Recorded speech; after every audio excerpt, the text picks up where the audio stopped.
Hello everyone and welcome to tonight's episode of Call of Cthulhu, Masks of Nyarlathotep. My name is Alexander Rubitsky and I will be your keeper of arcane lore. You may just call me the Keeper. Tonight we continue our adventure in the world of the mythos, specifically as our intrepid band of disaster adventurers, or investigators as you could call them, embark once again into the bowels of Juju House, this time with help from the NYPD. But before we get into all of that, let's take a moment to introduce our cast and crew. I am joined as always by my amazing friends. We have Split Guardian. I have nothing funny to say this time. Tragic. We have Atwis.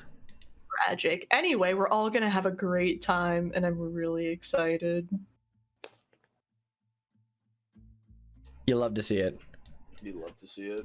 We are also joined by Upgraded Moon, also known as Jordan.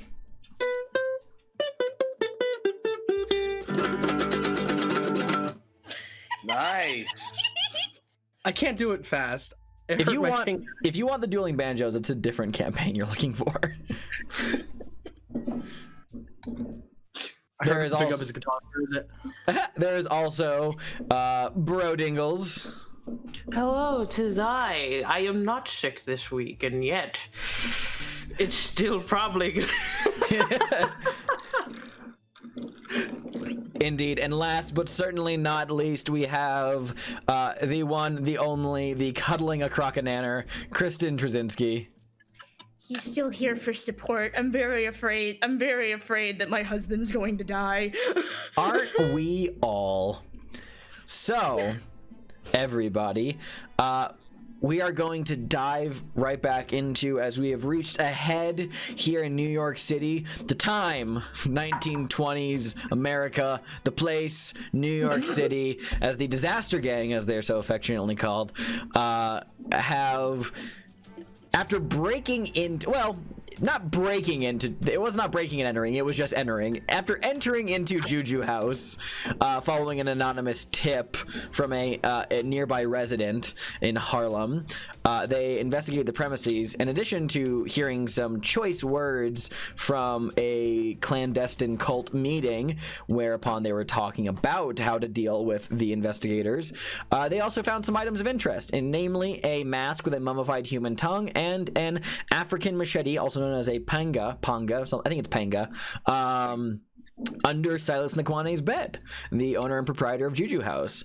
Following this, they checked out of the plaza and got new accommodations and are trying to stay under the radar, while Kit and James went to go speak with Lieutenant Poole of the 14th Precinct in Chelsea. Sorry, the Precinct 7A in Chelsea, where they then convinced him to conduct a police raid on Juju House in conjunction with the murder of Jackson Elias and the other odd events that transpired around Harlem for the last few years.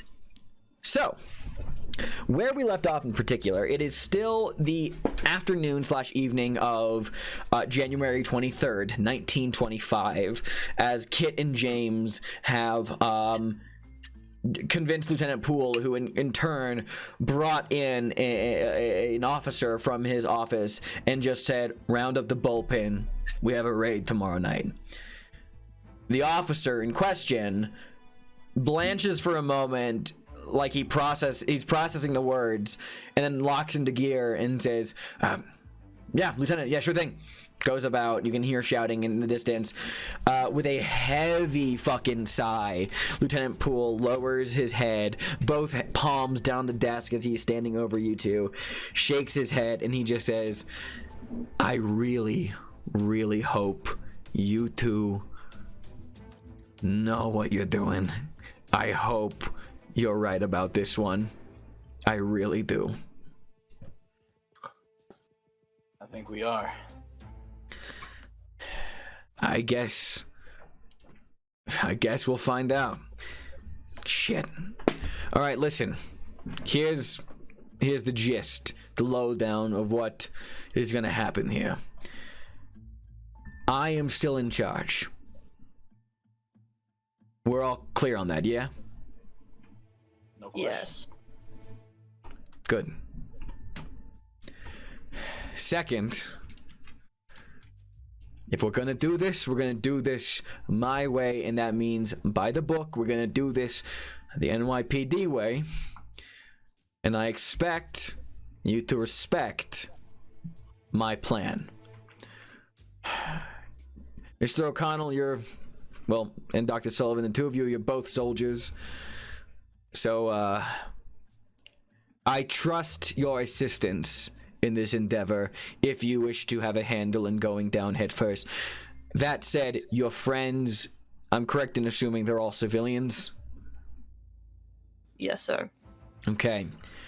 They can be on site, they can be with the company, but they cannot, and I stress this for their own safety, they cannot go down with the raid. If they want to poke around after the place has been cleared out and made for sure that it's safe down there, and all of the cultists, I can't believe I'm calling them that, after all the cultists are gone and dealt with, they can poke around. I will allow that.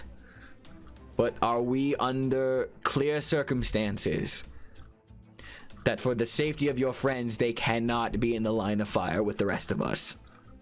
Absolutely. Yes, sir. All right. So here's what I'm going to tell you. I need to begin jumping through who knows how many fucking hoops. So what you two need to do, tell your friends what's going on.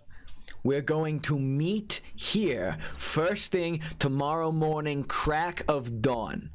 You understand? We're going to talk about the plan. We'll discuss options, and then we'll put it into action later that day. Sounds good. Sounds like a fucking plan. Just please stay out of trouble for 24 hours. I would love to. Let's do that. My favorite thing to do. Stay out of trouble. You see Poole once again, his shoulders just slump as he sighs. He says, I'm getting too old for this. I fucking hate prohibition. Straightens his tie. Says, all right, two of you are dismissed. He puts a hand on the mask. You guys brought him the mask, the ledger, and the knife? Yes. Okay, Yes. cool. So he puts his hand on the mask and the knife, and he dragged those back a little bit towards him. He was like, I'm holding on to these, obviously. The evidence now. He points to the ledger. Here's the thing. That's not really admissible evidence because it doesn't have a name. It just says WR. Could mean Walter Robson. Could, in all likelihood, it probably does. But that's not going to pass in a court. I can hold on to this if you really want, or I can let you have it. But I mean, just letting you know that it bears no impact on this situation. Yeah, There was James nothing looks else over of at Kit. interest. There was nothing else of interest in there, right, James? no, not that I remember. All right, well, I'll throw it in the Well- locker with the rest of the stuff, and let's just pray to God that if the owners of this establishment report any of these things as missing, that I can cover why I have these. As I believe you said, let's chalk it up to an anonymous tip. Yes, sir. If anyone Sounds asks- exactly like what happened to me. If anyone asks me, these arrived on my desk wrapped up this morning with a letter and a weird phone call. Honestly, probably how we should have gone about it. Take the back door. I'm going to get two of my boys to put you in a patrol car to take you back to wherever you're staying. Thank you. Yeah. You, Lieutenant. Yeah, he dismisses you from his office. Raise a hand for a second. Yeah, what's up? I think we established at the end of last episode that Sunil's standing in the front of the police department. Did we? Yeah, you did. We did. So I think, so retroactively, here's what we'll say, is that is brought up. And so, Sunil, you're standing on the steps of Precinct 7A when, like, two uniformed cops come out and, like, God. tap you on the shoulder and says, excuse me, sir, Mr. Pandey, Yes. can you come with us, please? The amount of terror. He's like, what did you people do? What did you do? The second time that Sunil's like had his fucking life flash before his eyes, school picture day. Oh no, I'm in trouble with the law. Oh, again, wonderful. Oh no! I've been arrested. Oh no, an Indian man in New York being arrested. Fuck. So yeah, they basically like tell you to come with them, and they like it's bad the entire walk. They walk you through the bullpen into a back hallway, out into the alleyway. But then you see Kit and James next to a patrol car, and then the two cops just like say, "All right." Sunil like runs up. What did you do? What? Nothing. Oh. Oh God, I'm so sorry. I didn't realize. You're fine. You're fine. They're taking us back to the hotel. Coming back here at the crack of dawn to discuss plans, and then we're going on the raid tomorrow. It's like Sunil like leans forward a little bit. He's just like, okay. It just puts a steady hand on Sunil's shoulder. I'm so sorry. I didn't know they would do that. You're fine. They're Don't helping worry, us. we're not in trouble this time. We are the trouble this time. What? We're always the trouble, James. Bring the trouble. Fair enough. Anyway, no. The good lieutenant is helping us. We're fine. We're accompanying a police raid on Choo Choo House. All right. Okay. Okay. So, get in the car and tell everyone else the good news. And just get Lawrence's voice. I'm so sorry. Sunil like pats his hand a little bit. It's okay. He then gets in the car. Like he doesn't even wait. He like slowly, like robotically, just like gets into the car and just sits there, his hands on his lap, just. Okay.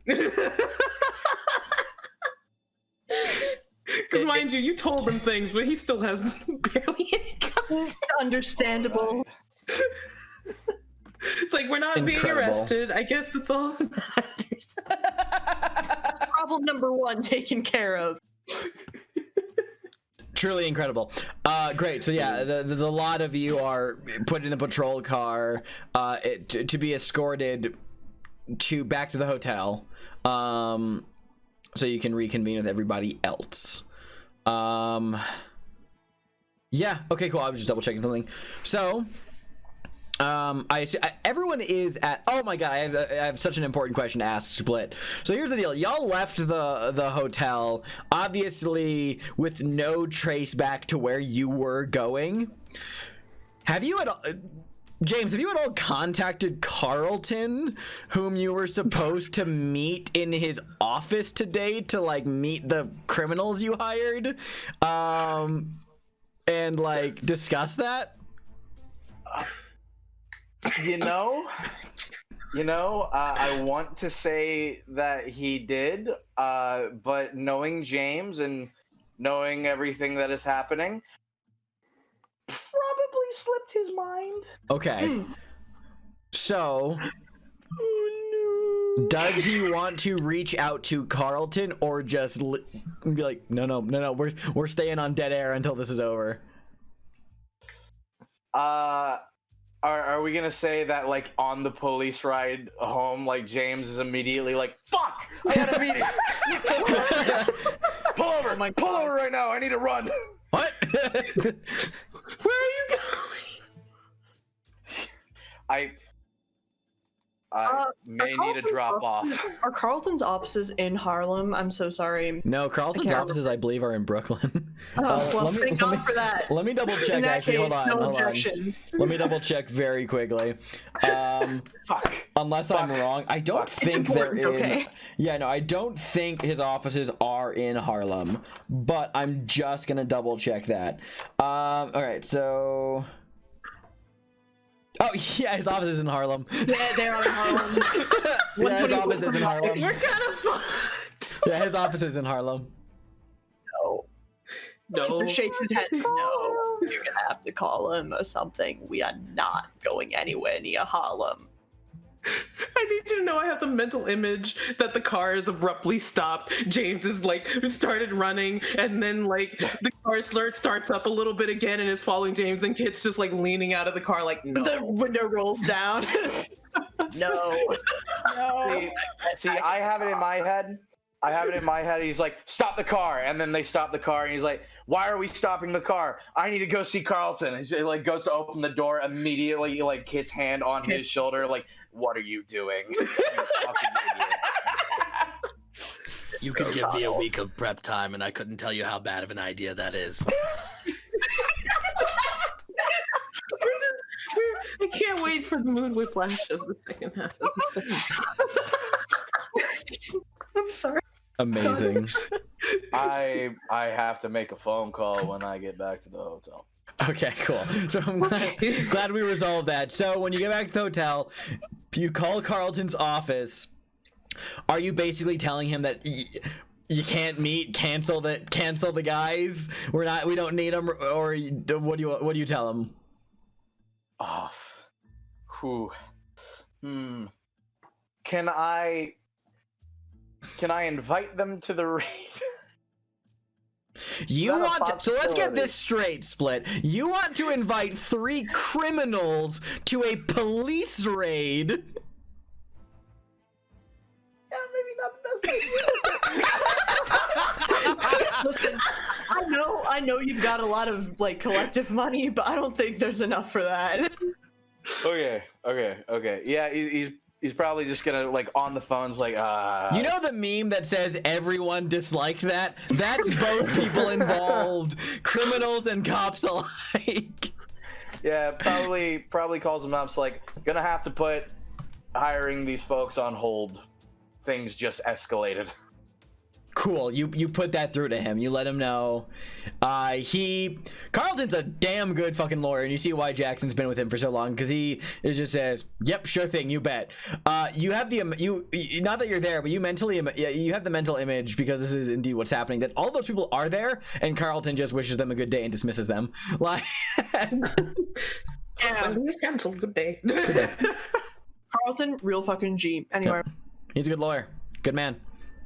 Remember, he's managing your fund for you, so like, yeah, he's the go-to guy for anything you need. Cool. I love Carlton. So after after wrapping up that loose end, because I'm glad we could address that, everyone's back at the hotel. I believe everyone's still there. It was only the three of you who left, and Sybil. Oh, you guys went gun shopping. Sybil and Mason, yeah, they went gun shopping. That is right. You guys went gun shopping. Did we solidify which guns you bought? Because Sybil, you were buying all of them, weren't you? Yeah. Because you have an obscene credit rating. Yes, it's more, what did you guys want? Because, you know, Sybil can buy whatever. Gun. I need gun. I need gun. I know you wanted a second Colt split. I would like a second Colt. It is astonishing to me that your spending level is $250, because that means you can basically pay for a lot of guns. We are a private militia now. Not no. So yeah, let's resolve that. What guns did you buy? I kind of just figured I'd go with whatever people. Yeah, that's why. Basically, answer what you guys wanted, because that's what Sybil got. Well, so first, here's the thing. Yeah, go ahead. I want that Colt because of plans we made today, but James also just kind of wanted a shotgun. Just what to have kind? One. That's a good fucking question. I gave you guys the handbook. Please refer to that. Yeah, I honestly should have done this before the show, but it's fine. I thought we were gonna and we didn't, but I didn't want to bring it up because we had other things to talk about. My bad, but it's okay. It's not gonna slow things down too much, just so we can refer to the weapons table in the Keeper rulebook. It's towards the back, and let me know what you want. So that's obviously split. Was anyone else getting guns or weapons purchased? I knew Sunil wanted a shotgun, I believe. It's like, I'm gonna ask you a question really quickly. This is me asking you as a player.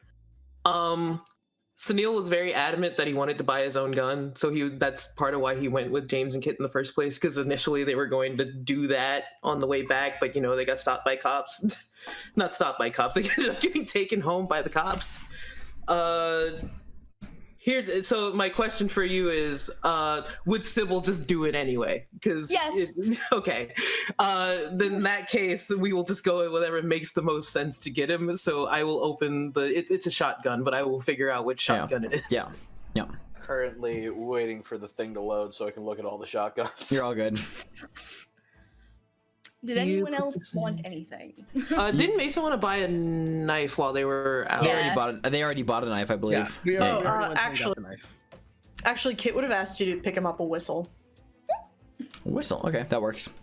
Yeah. That's easy enough. Yeah, really, you only have 5 choices of shotguns that you can get available for you, which is the 20 gauge, the 16 gauge, the 12 gauge, the 12 gauge pump, the 12 gauge semi-auto.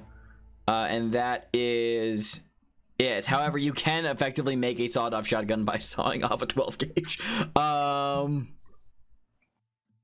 that a 12 gauge auto? Yeah, it's a 12 gauge semi-auto, which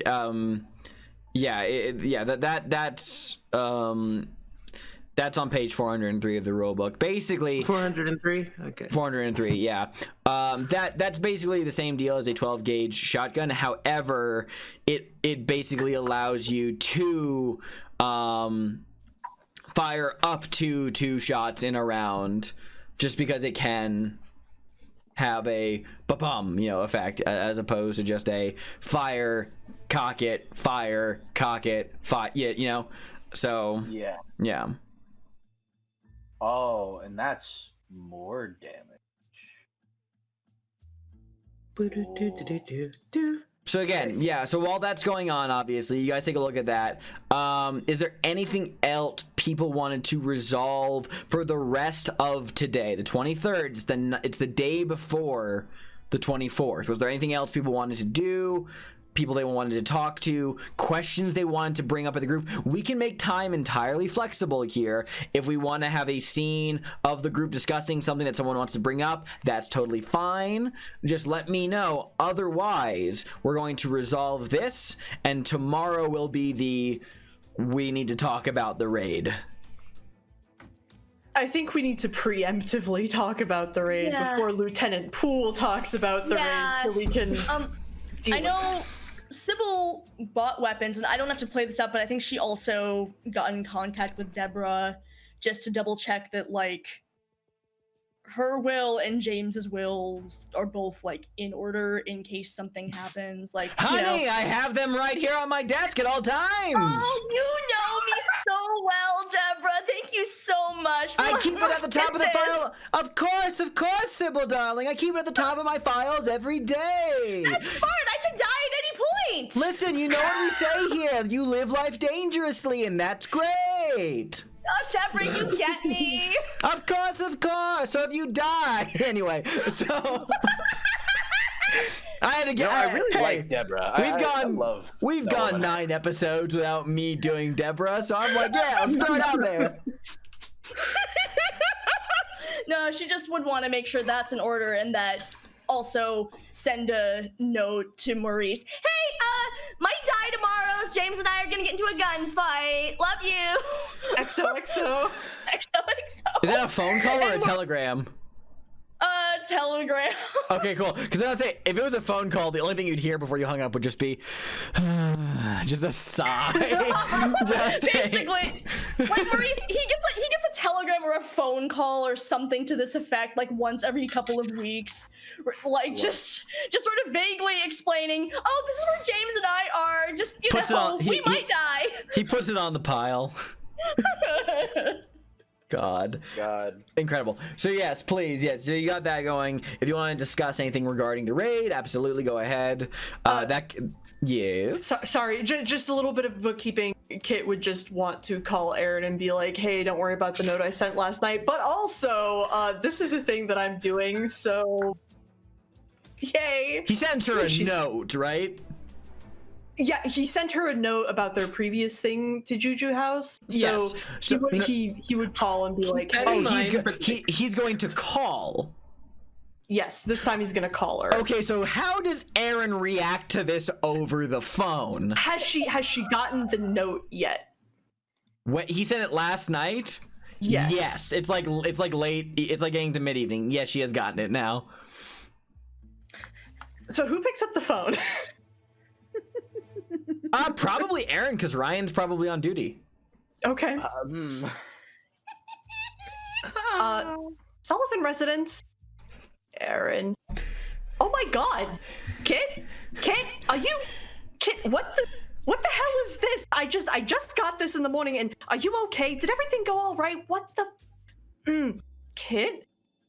Aaron, don't worry about it. Everything was fine. Everything went all right. God, okay, just, I'm glad you took the time to write a note, but, I mean, I just worry about you, and maybe next time. So, about that. What do you mean about that? About that. Kit, what do you mean about that? About that. All right. You can tell Dad, but that's it. That's it. And it can't go anywhere else, but I'm gonna be accompanying a police raid on Juju House, #1 ransom court. Yo, what? God. You don't make me say it again. No. Say it again. Fine. I'm going to be accompanying a police raid on #1 ransom court. So if you don't hear from me, we've talked about it. You know what to do. God, yeah, I know what to. Is it gonna be you? Is it gonna be all of you? Or it's no. The civvies aren't going in. Okay, good. Well, thank God for that. And Kit? Yeah. Kit, I know you know this, but you're no good to anyone injured. You're no good to anyone if you're dead. I know. I love you.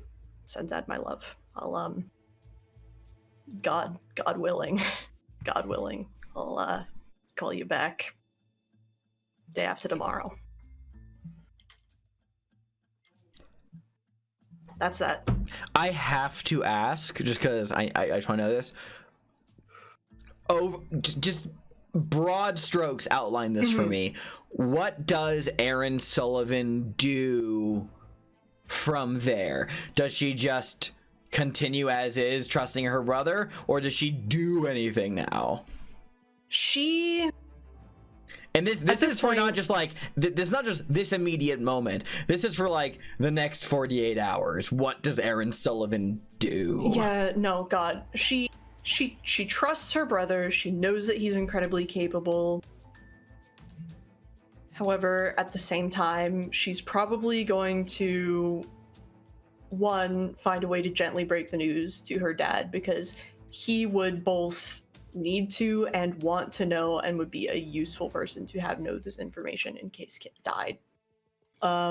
2, she would probably Kit's like entrusted her with like legal documents and shit, because I mean, yeah, she's basically the closest person to him. I mean, like, generally speaking, so Sure. she would have things, so she would make sure that she like has as much up-to-date stuff as possible, but also she would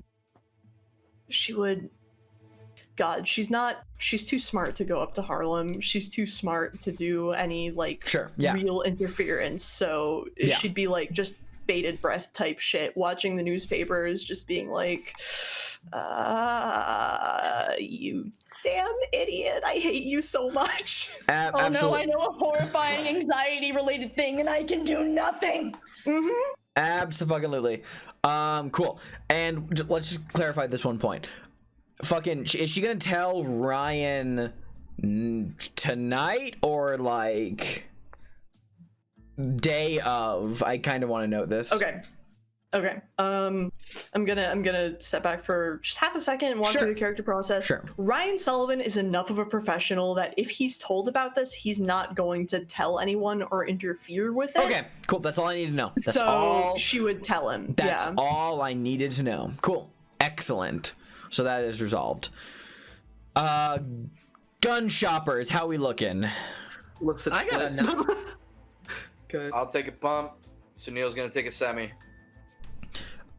Me looks at Atlas. I'm checking. So you two are the two that know things about guns. So Split, you want a 12 gauge pump shotgun, and Sunil wants a 12 gauge semi-auto shotgun. Yep. I will unapologetically say that I saw in chat someone said, go with the pump, it's cooler. And then I thought about it, and it really is. Yeah, okay, so great. Using the rulebook, go ahead and start punching those into your character sheets. Pro tip, Cool. just the way that Roll20 works, do yourself a favor and make different attacks for the different ranges of the shotgun, because both the pump action and the semi-auto have 3 different damage values for how close you're shooting this weapon within. So keep that in mind.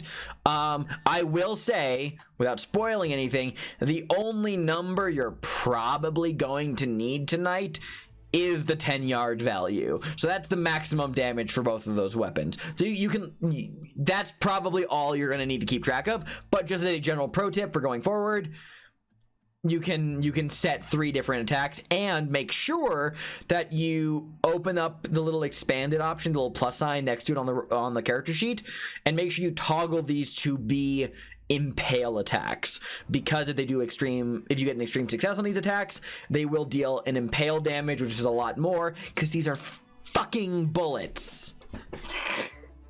Yep. These are in fact fucking okay. bullets. So Excellent. if this says unidentified uses checkmark, what does that mean?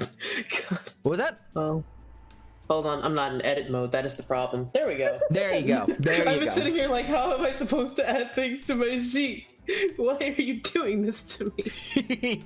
Okay, cool. So while you guys are doing that, anything else, or do you guys now just want to open forum, either out of character or in character, discuss the raid?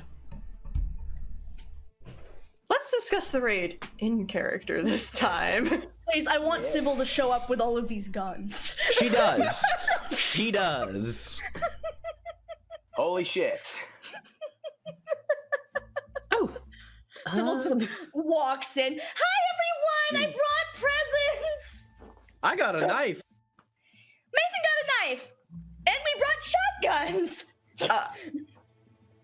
I know, Sunil, you said you wanted to buy one with Kit, but just in case you guys didn't have time, I got you a shotgun just in case. If you decide you want to get one with Kit later, then you'll just have 2 shotguns. So, anyway, Sunil like takes. Thank you. You're welcome. And Absurd. hands James the guns he requested. Colt you, and honey. shotgun.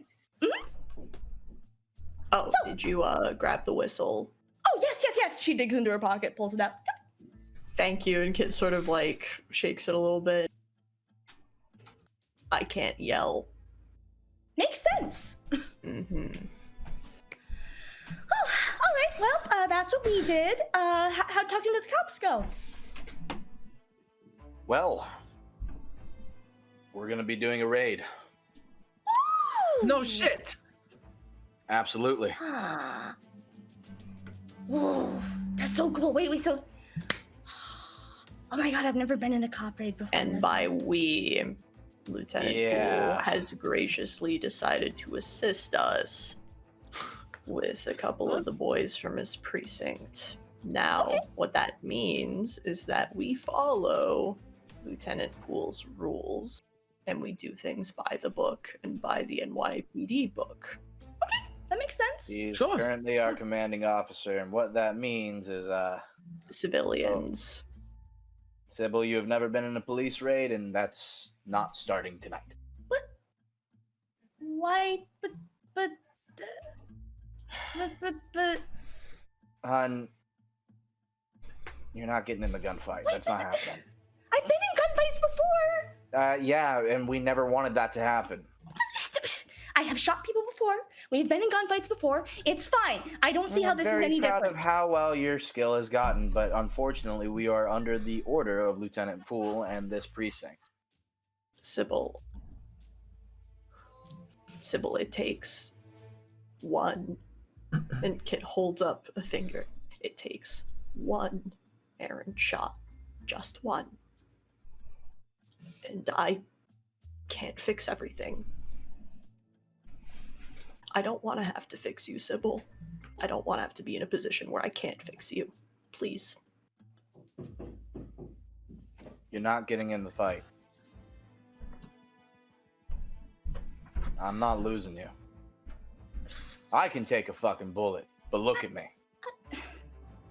Kit just, out of character, Kit just shoots James a glance. It's like the fastest thing ever, but enough for him to notice and just like a, No. No, he will legitimately he'll notice it and he'll respond. He's like, "What? I did." But we always go into these things together, And this time it's really fucking dangerous. And we have plenty of backup already. And I would prefer, like I prefer every single fucking time something like this happens, that you're safe. all right. Please. All right. How about, here's this. I'm probably going to be either bringing up the rear or staying outside because I just got off the phone and my sister is right. I'm more useful to people not injured, to be quite frank. And so I'll be there, I'll be covering you, I'll be a cover fire, I'll be a sniper. If anything goes wrong, you can run up the stairs and out the door and I'll be ready to shoot anyone who's coming up behind you. But I'll be out there with all of you, and should something go wrong and you need other people to come in, James, we can figure out a signal and you can get some backup in. How's that sound to everyone? Yeah. Yeah, that works, right? Sure. Yeah. Right, Sybil? If I absolutely need you, and sometimes, darling, I just fucking do. I promise. I will call. She looks Okay. very, very uncomfortable, and then she's like, "You're not supposed Hey. to go where I can't follow."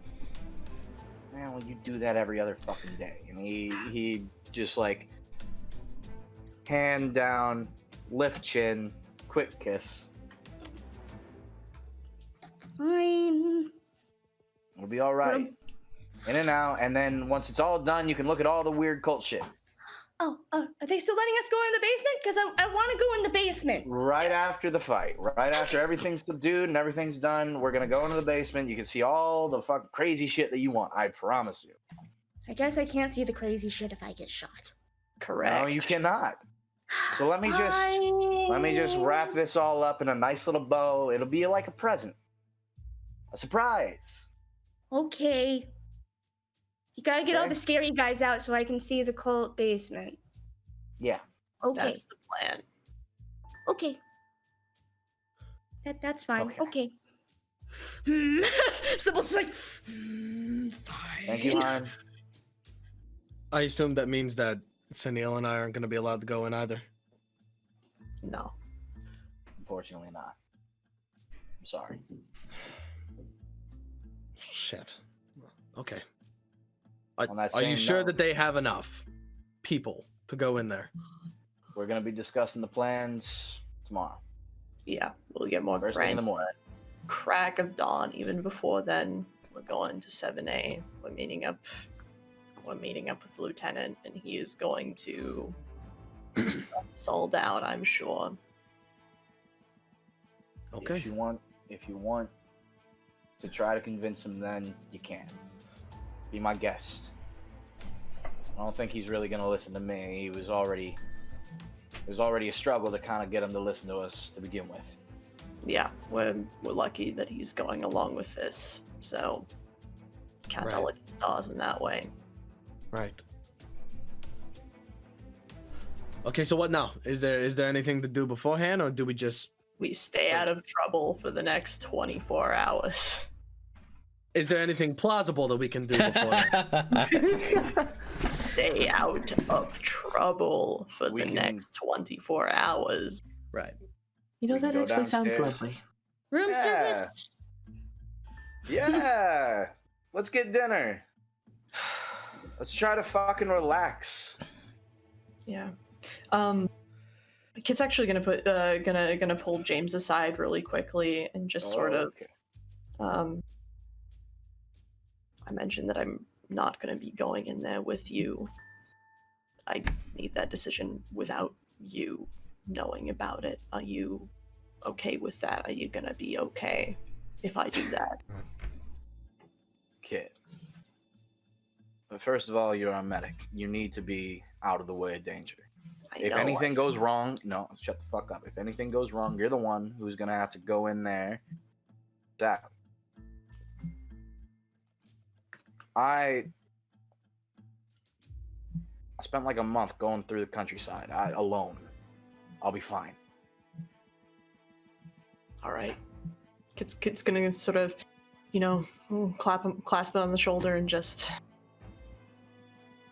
by the grace of God, up and over. You'll get it done. Damn right we will. Damn right. Amazing. Unless there's anything else to be said. I think we all just get All room right. service. So, let's cut to the early morning of January 24th, the night of the new moon, and the supposed monthly gathering in the basement of Juju House by the cult of the Bloody Tongue. So, we cut to precinct 7A back in Chelsea, wherein all of you wake up very early before the crack of sunlight to arrive at the precinct that morning. The place is thick with the haze of smoke, and there are, I'm gonna just say, cops have been eating donuts for time immemorial. So like there are probably donuts around, like laid out and shit. A policeman's dream. Are the donuts being watched? You're welcome, Kristen. What was that? What was that split? Are the donuts being watched? Under no circumstances. Good. Taking a donut. Sybil immediately grabs a Makes me donut. Get some fucking donut. It's a police bullpen in the 1920s. It is under no it is a first come first serve. You can take however many you want basis. Is there one with sprinkles? You know what? Probably. You know what I'm gonna say, bro? This has no historical foundation, but I'm going to just say this for the two of us in particular. So for those of you who don't know, bro and I actually went to college together.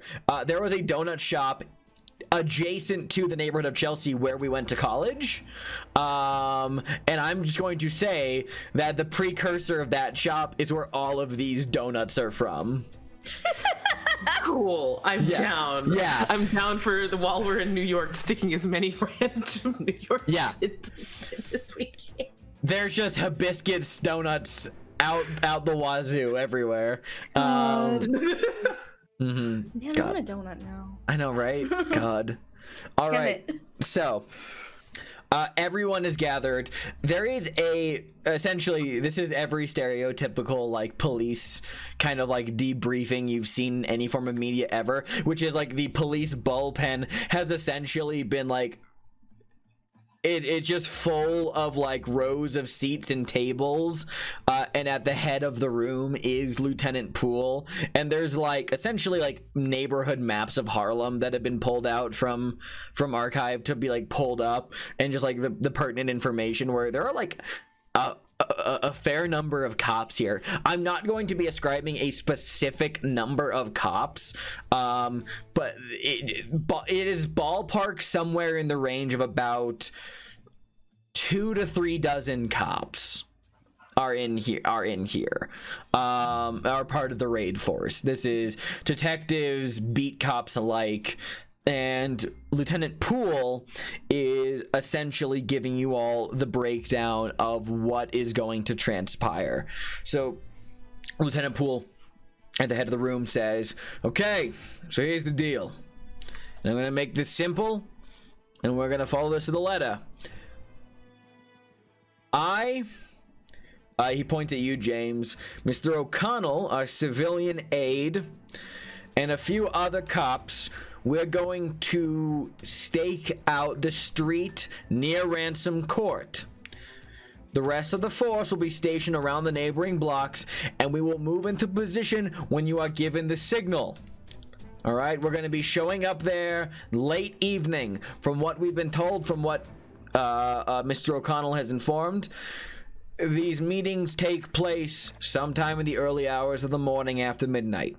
So we're going to arrive sometime around after Juju House closes. We're going to stake it out. We're going to sit there, and we're not going to make ourselves noticeable. He points out the 3 cops who are essentially on stakeout duty alongside you and him, James. And he says, we're going to keep eyes for any activity. If a sizable group of people, in fact, start to enter, we will wait until we are at least fairly certain that everyone has showed up.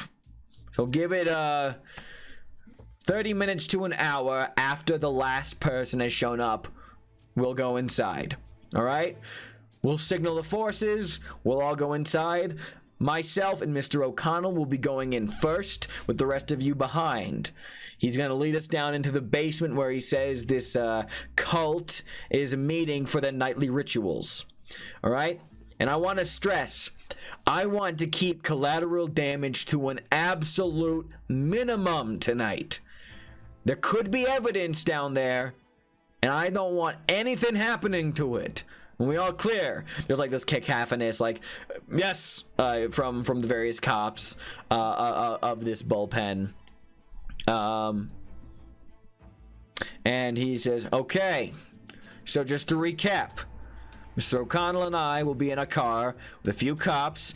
He gestures at you, Kit, and the civilians among the group here, and says, Dr. Sullivan will be in another car parked a little bit down the way with a few other officers just to keep tabs if anything goes wrong.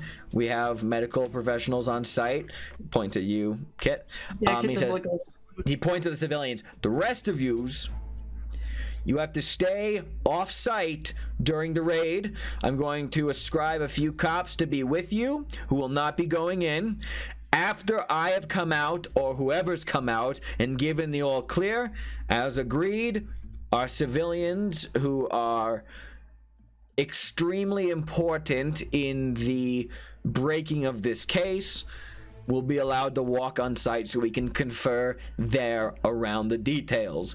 Are there any questions before you are all dismissed with your orders? All right. You all know the plan. We're gonna meet up in Harlem tonight. And again, let's keep this low key. I don't want anyone getting spooked out of this deal.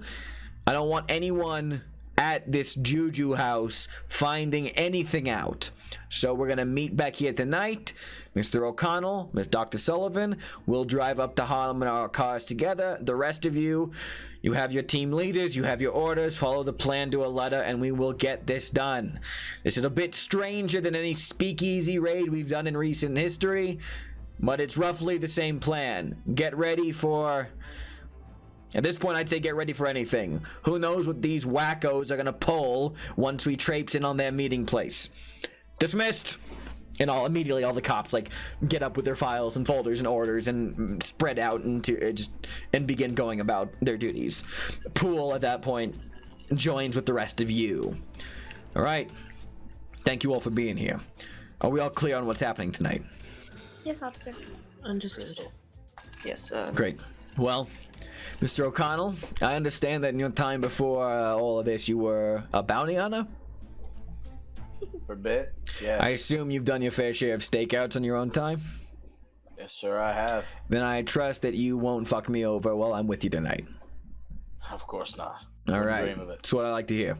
Dr. Sullivan, thank you. You can bring whatever you need for your services tonight.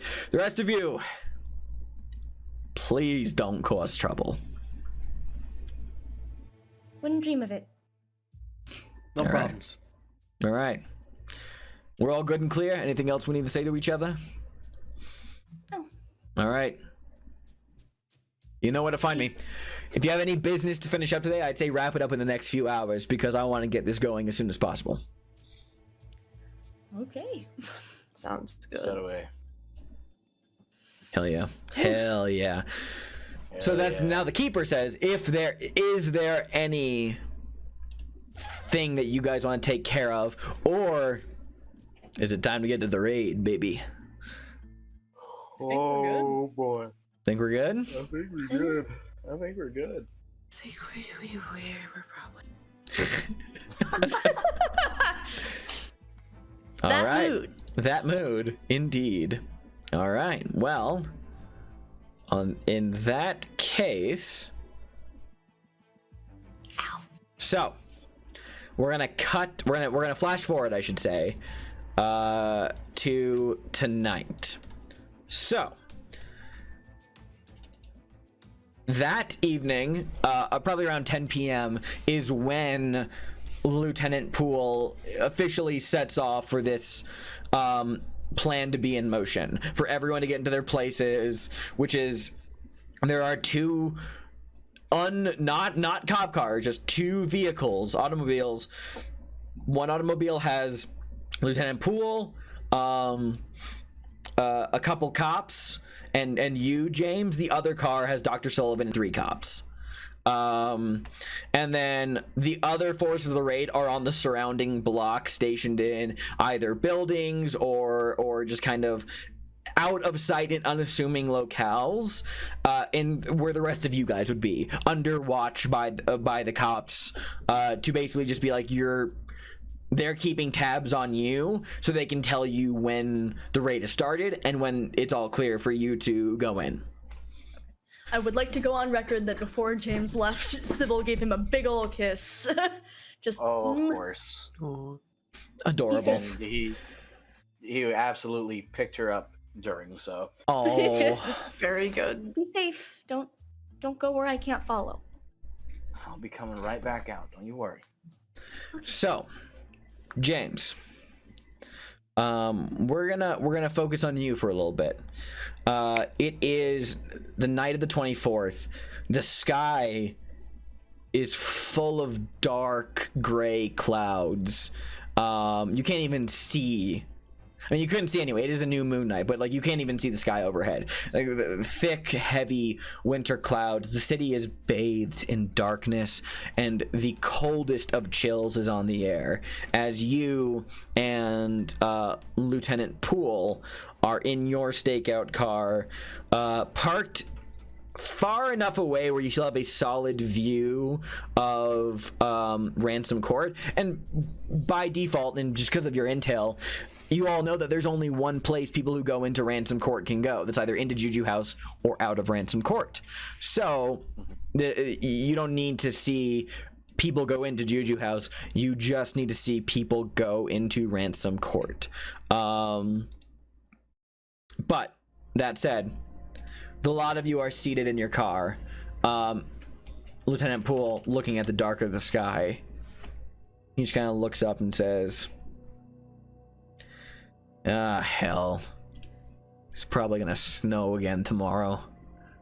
Just our luck. Yeah. Really Hopefully. what you're worried about? I like to keep my mind off of the immediate task at hand whenever we're doing something like this. I guess so. Yeah. I guess I haven't really gotten out of the habit. You got everything you need?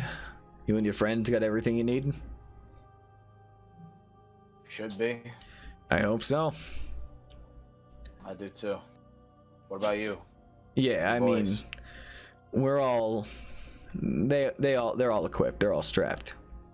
He like opens his like jacket coat and shows you the Colt 38 strapped on the inside under his arm. He goes, yeah. Right. What do you think? You think this is gonna be dangerous? You think they're gonna? How hard do you think they're gonna fight back? Feel like they're just going to. I don't know if it's gonna be hard. I know that they have big fucking knives, for one. I don't know if they're any strapped or anything like that. I've told the boys that if they see anyone holding a knife, shoot first. I don't want any of those things getting near my boys. I don't want anything getting near me, frankly speaking. So if anyone there is holding a knife, if they for a second rear that up while looking at us, they open fire on those people. But I've made it explicitly clear, we're not just going in guns blazing, all right? This is a crackdown. I want to make sure that we have something to show for this and not just a bunch of bodies in the morgue. Oh, trust me. I have some words for them inside if I get there. Which leads me to my second topic, Mr. O'Connell. Yes, sir. I know this is deeply personal for you. I get it. Listen, if I'm speaking honestly, I'm hardened. I've been on the force for most of my life. I've seen a lot of shit. Your friend's murder, it shakes me up, if I'm being honest. I get it. But I need to know that you're not going in there for vengeance. You're going in there as a soldier on this mission. You're not just gonna start shooting whoever's in your way. Sir, with all due respect, I am here for a job. This is a job. And if I take out every last one of those motherfuckers in there, then a second job I have is ruined. An innocent man dies. No, I know what I'm fucking doing. That's all I needed to hear. All right. After a little bit, this is still like you guys. This is like maybe like an hour into the whole stakeout thing. Nothing really is going on. No one's moving into ransom court. You're not noticing any activity. But for those of you who are on this street, you do see a cop car. One of the patrol cars does pull down the very street you're on here, and does not whir its siren, but does like flash its lights. And you see that in response to this, Pool goes, the hell? The car pulls down the road and then actually stops kind of just adjacent to where your car is parked, James. Pool like looks over at you and says, we might have a little bit of trouble. Just act calm. He gets out of the car. He steps out, straightens his vest nonchalantly. The cop car that just pulled onto the street opens its doors, and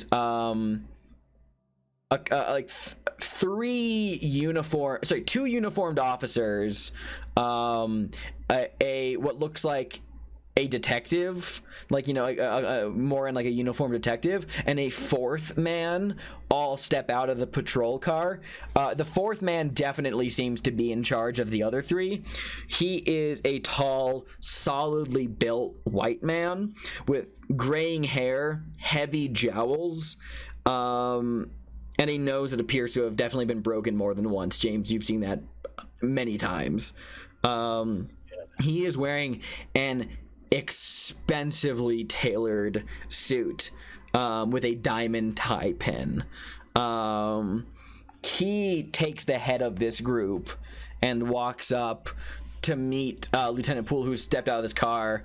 And this gentleman, before he can say anything, Lieutenant Poole, with the inflection in his voice that you can tell he's saying this out loud so that you can hear him, to make sure that like he's saying this with you in mind.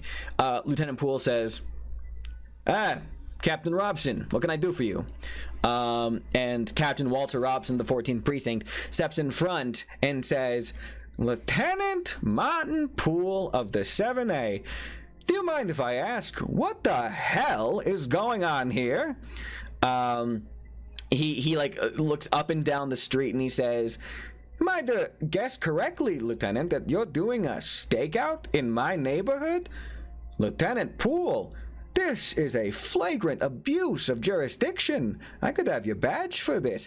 When he opens his mouth, you can see that he has like an incisor missing.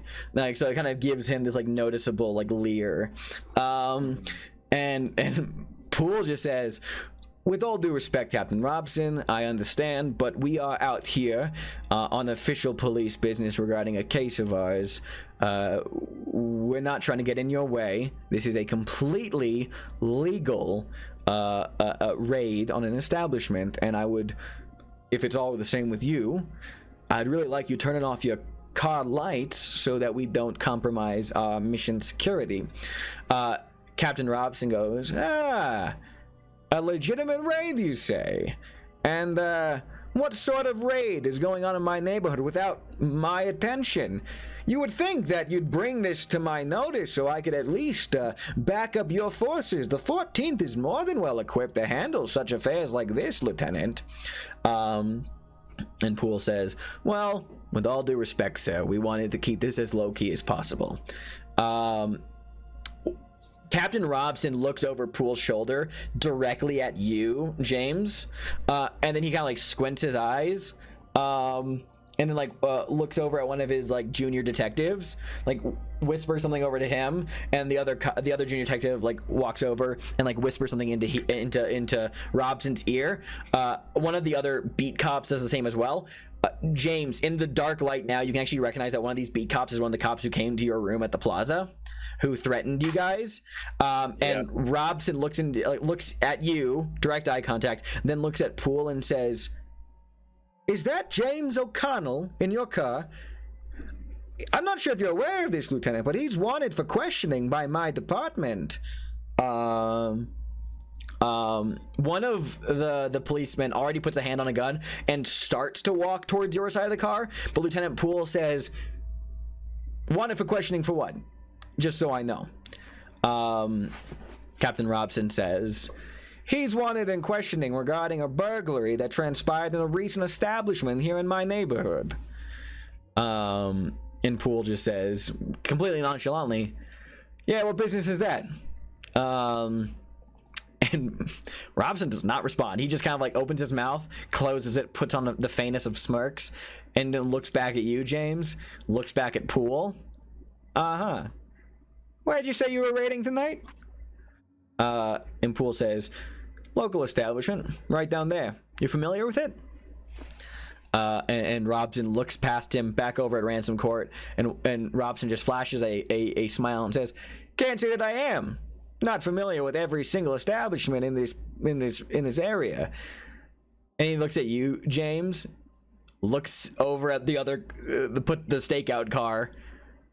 And Kit, it's far off, but you're fairly certain that somehow Robson is making direct eye contact with you as well, through the car's windows. He looks back over here and he says, looks back at Poole. James, can you give me a psychology check? Because I want to see if you pick up on this. Yes, please. Absolutely. I would be more than fucking happy to. I've got my mic fucking muted right now, but like I'm just Jesus. Okay, cool. Okay, that's totally fine. Don't worry about it. Yeah, it's like it's very dark out. Pool is kind of blocking your vision here, so it's like you can't really see what's going on Robson's face in great detail. But after like this moment of tense silence, you know, Captain Robson says, looks back at you, then looks back at Pool and says, maybe I'm mistaken. Maybe it's a different James O'Connell. I gotta say, it's a pretty familiar name. No offense intended, Lieutenant. If you're conducting a raid in this vicinity, I just want to know about it. That's all. By all means, proceed. Don't let me get in your way at all. And if you need any help, you just call. And Lieutenant Poole just says, yeah, of course. My boys are in position, but if you feel comfortable, you and your 14th can, if you want to stay around the area, just not compromise anything. Sounds fine by me. We got pretty tight eyes on this spot, though, so if anything happens, we're ready to hit it hard and fast. And Captain Robson says, yeah, I bet you are. Well, I'll get out of your hair then. Good night and good luck to the both of you. If you need me, just call.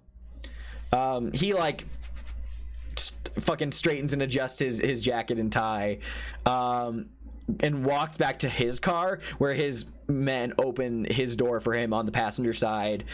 They get in, and they drive off.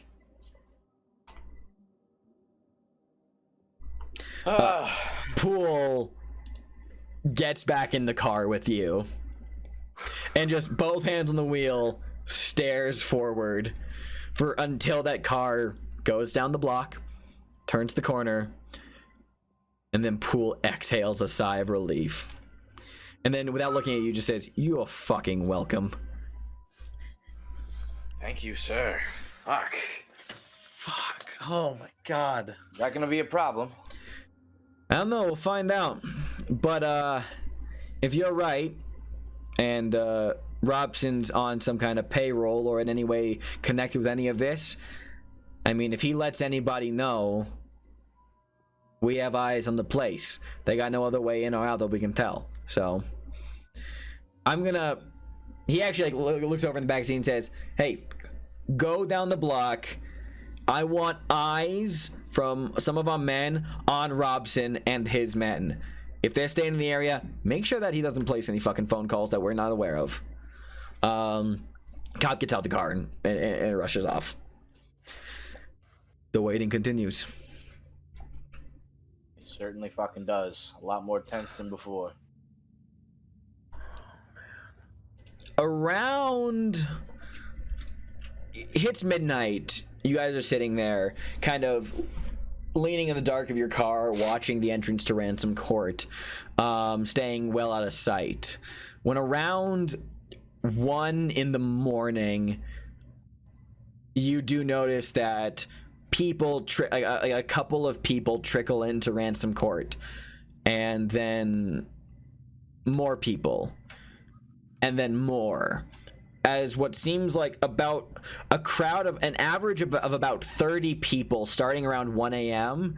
in that time frame begins to arrive and filter in down Ransom Court, and no one comes back out. Poole pulls out a stopwatch and says, all right, let's give them a few. If anything happens, if anyone leaves, if anyone comes in, we don't want to be caught unawares. He looks at his watch and says, all right, at 1:45, I'm giving the signal, and we're all going in. All right? Sounds good. Yeah. It peters out, like the number of people peter out like around like 1:20-ish. A couple of stragglers come in here and there, and then 1:30 hits, and then like 5 minutes passed, no one else comes. 10 minutes pass, no one else comes. 15 minutes pass, Poole says, we're going in. He gets out of his car, he like holds up a hand, gives a sharp taxi cab style whistle down the street to signal cops who are stationed down by the corner to go get the rest of the men. He looks down the other way, waves over at the car with you, Kit, just to signal those cops who 2 of the cops from your car, Kit, get out and go to join him while one other cop stays with you, and pulls the vehicle out to move down the alleyway to be explicitly like blocking off Ransom Court with you. Good. So I was like, I need to be in like range. So the James full gets assembly the fuck out of the car, fucking falls in, pulls out both guns. The police force, you got both guns out. The police force all begin filing out from the nearby vicinity as soon as there's at least like 10 to 12 men who are like condensed while others are still coming in. Poole with you heads down Ransom Court. Poole is like side by side with you. You guys get to the entrance of Juju House. There's the Ransom Court is clear. Yeah. He gets to you and he says, unlocked or locked? What do you think? Unlocked. All right. They're not going to be directly inside. There's a hatch going downstairs. He has pulled his revolver. He opens the front door to Juju House, points the gun inside, takes point on that, pulls out, looks at you, nods, steps aside so you can go in. Willie begins gesturing for the men that they can also begin filtering in, then comes in behind you. You stand in the dark interior of Juju House. James immediately starts heading toward the hatch and quietly, lifts it up. When you lift up the hatch, you can hear, because again, I established before, it is a heavy fucking hatch, like wooden hatch. Yeah. So like it definitely blocks sound very well. You pull up the hatch and you can immediately, like muffled through the stone in the heavy door down there, down below 20 feet down in the basement, you can hear what sounds like the arrhythmic banging of drums and like muffled chanting from a large crowd, as like Poole kind of like pales a little bit, but just kind of at the sound, and he goes, sweet Jesus, signals the others, and he looks James, at you. Yeah, go ahead. Yeah, James immediately, he just hands off the hatch to whoever's next to him as he starts descending the stairs, just zeroed in on where he's going. And he's gonna be quiet. He's gonna wait for Poole as he, approaches the door on the end of the room, at the end of the hall. Get down the long dark hallway where the kerosene lantern is lit. The heavy oak iron banded door carved with occult symbols is closed. However, you see that in the hallway there are piles of like clothes, like shirts, pants, underwear, undergarments, both men and women, all like strewn about the hallway. There are also knives, guns, all like lying in these piles of clothes. And you can hear on the other side of the door the loud hammering of drums, loud chanting and yelling, orgiastic screaming, essentially, from whatever happening behind the door of the Juju House basement. Poole looks at all this, looks at a cop and says, "Stop fucking clearing this out," pointing at all the weapons that have been left outside in the hallway. So, like, very quietly, it's extremely narrow hallway, so like take a moment to begin like passing basically guns and knives up out of the hallway to like up top in the show floor. And he says, kind of like looks up and says, passes up down the line. "All right, I want 5 of our men stationed up near the door. If anyone runs out that isn't a cop, that isn't Mr. O'Connell, that isn't anyone that we fucking know, I want you to take them down. I don't want anyone getting anything of any weapons. If anything spills out, we fucking handle it. Are we clear?" And the cop's like, "Yeah, yes, Lieutenant." And they get about. So they begin clearing all this out. Lieutenant Poole looks at you and says, "We might not be so in trouble after all." I don't think so. And James is going to wait for a while for, all of the guns and knives, anything that would show dangerous when we go in is cleared. Mm-hmm. And then guns at the ready. He's going to look at Lieutenant Poole and basically give a nod, asking him silently, "May I?" Lieutenant Poole gives you a single nod. And James kicks in the fucking door. You kick in the door. Hold on 1 second. Oh my god. Should I not have said that? My dumbass over here, like being like, "You're gonna open the door?" No, you can kick in the door if you want to. I'm just double checking something. Be like, wait, is this a push or a pull? Fuck. I'm scared. You can tell by the hinges. I'm just saying. You can tell by the hinges. Come on. Don't do this to me. The hinges actually, I'm glad you brought this up because I actually had this written down. The hinges are in the hallway. So the door, It's a pull. yeah. It's a pull, yeah. It's okay. a pull. Yeah. Oh my god. All right, then let me just. So that's clear. It's like the hinges are on this side of the door. They look like good hinges. Do they look really shitty? Are they? Please, it will be so lame if you try to kick it down and it doesn't work. Just open the door. I know. Okay. So. The door is also unlocked. Like it's like it is. Yeah. Yeah. It's Just like. wanted to kick down the door I know. because it was- No, shut the fuck up. It's okay. It's all right. We'll work with it. We'll work with The it. music stopped like right when we started doing this bit. Anyway, we're releasing tension. Anticlimactic. All right. So instead of kicking down the door, he's just going to gesture for Lieutenant Poole to pull it. All right, And he's Lieutenant going Poole. to go in. Lieutenant Poole puts a hand on the handle of the door, looks at you, nods, and he swiftly throws open the door to the cellar of Juju House. And we're gonna go to break. And... Yeah! So we're gonna go take a quick break, and we'll be right back after this break. I've been sitting here for the last 5 minutes just edging you guys. I'm like, oh yeah, let's get there. It's great. Good fucking shit. All right, we'll be back in a few minutes because we have some shit to dive into tonight. So don't go anywhere.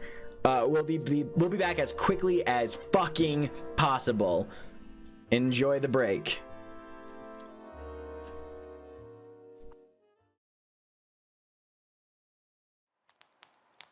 The Conqueror Worm by Edgar Allan Poe. Lo, 'tis a gala night, within the lonesome latter years, an angel throng, bewinged, bedight, in veils and drowned in tears, sit in a theater to see a play of hopes and fears, while the orchestra breathes fitfully the music of the spheres. Mimes, in the form of God on high, mutter and mumble low, and hither and thither fly, mere puppets they who come and go, at bidding of vast, formless things that shift the scenery to and fro, flapping from out their condor wings, invisible woe.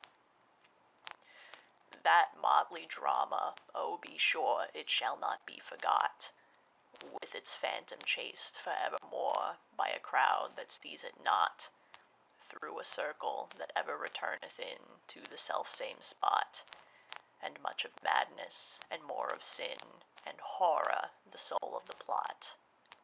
But see, amid the mimic rout, a crawling shape intrude, a blood-red thing that writhes from out the scenic solitude. It writhes, with mortal pangs, the mimes become its food, and seraphs sob at vermin fangs in human gore imbued.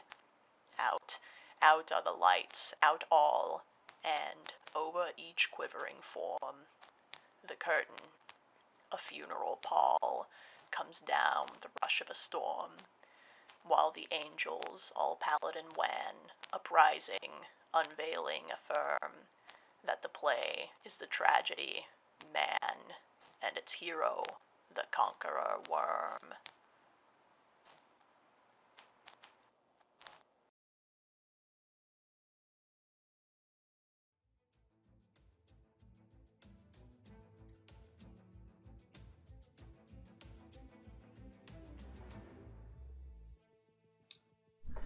And welcome back, everybody.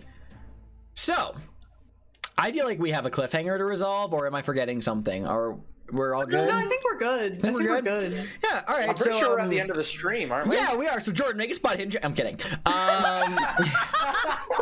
Eat shit. So, All right.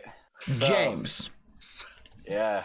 Lieutenant Poole grasps the handle on the heavy oak door that leads into whatever is behind this hallway, with the depths of Juju House. And he looks at you and he nods, and you nod. He sets his jaw, gun in one hand, holding the door in the other. And Lieutenant Poole throws the door open. So, the inside of the room is a open chamber. What first hits you is the smell of sweat and decay, the stale air of multiple naked bodies dancing fervently in the hot box that is this chamber. The room beyond, 15-foot high ceiling, all surfaces are of dressed stone. The room itself is about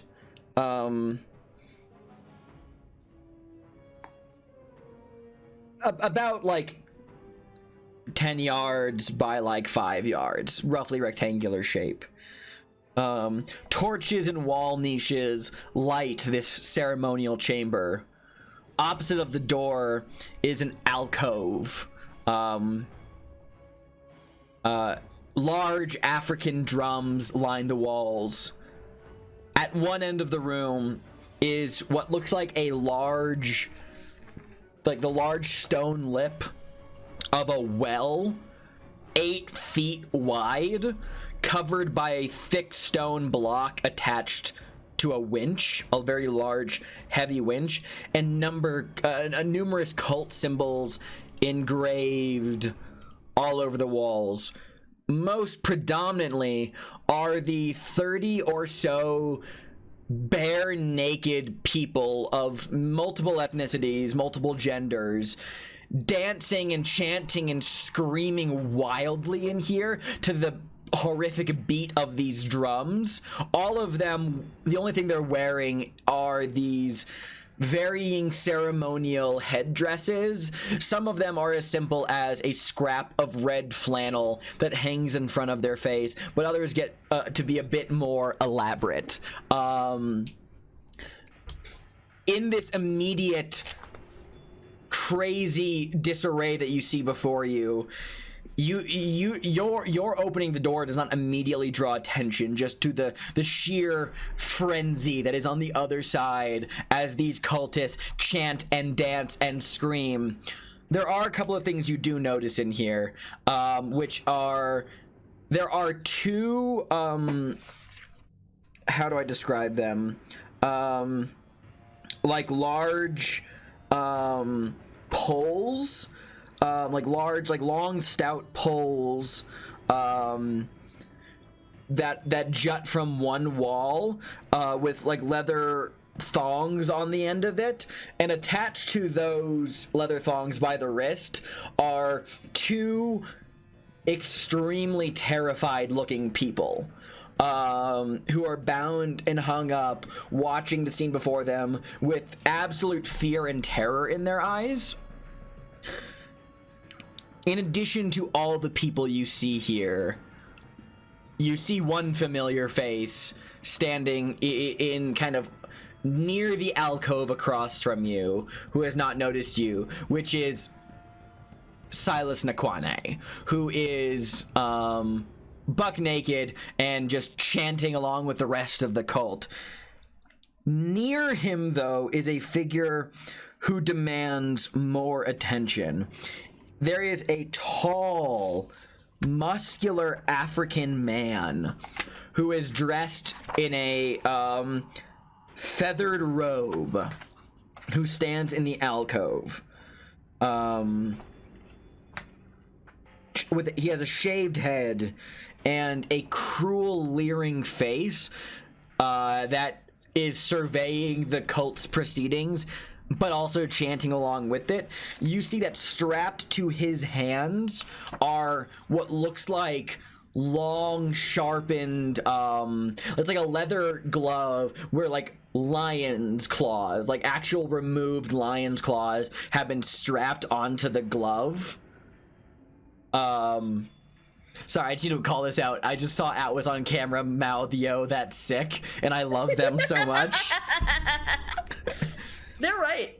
They're right. Wolverine shit. What the fuck? Well, it's actually specifically a lion. All right, smart guy. Take your fucking do. So hold on, not done yet. Okay. Not done quite yet. Immediately flanking him, the man in the feathered robe, you see four figures, two on each side.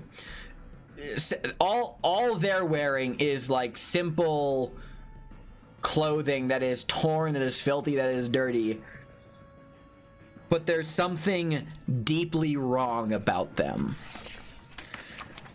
Make a sanity check, James, since you're the first one in this room.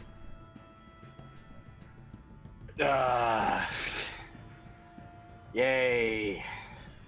Yes!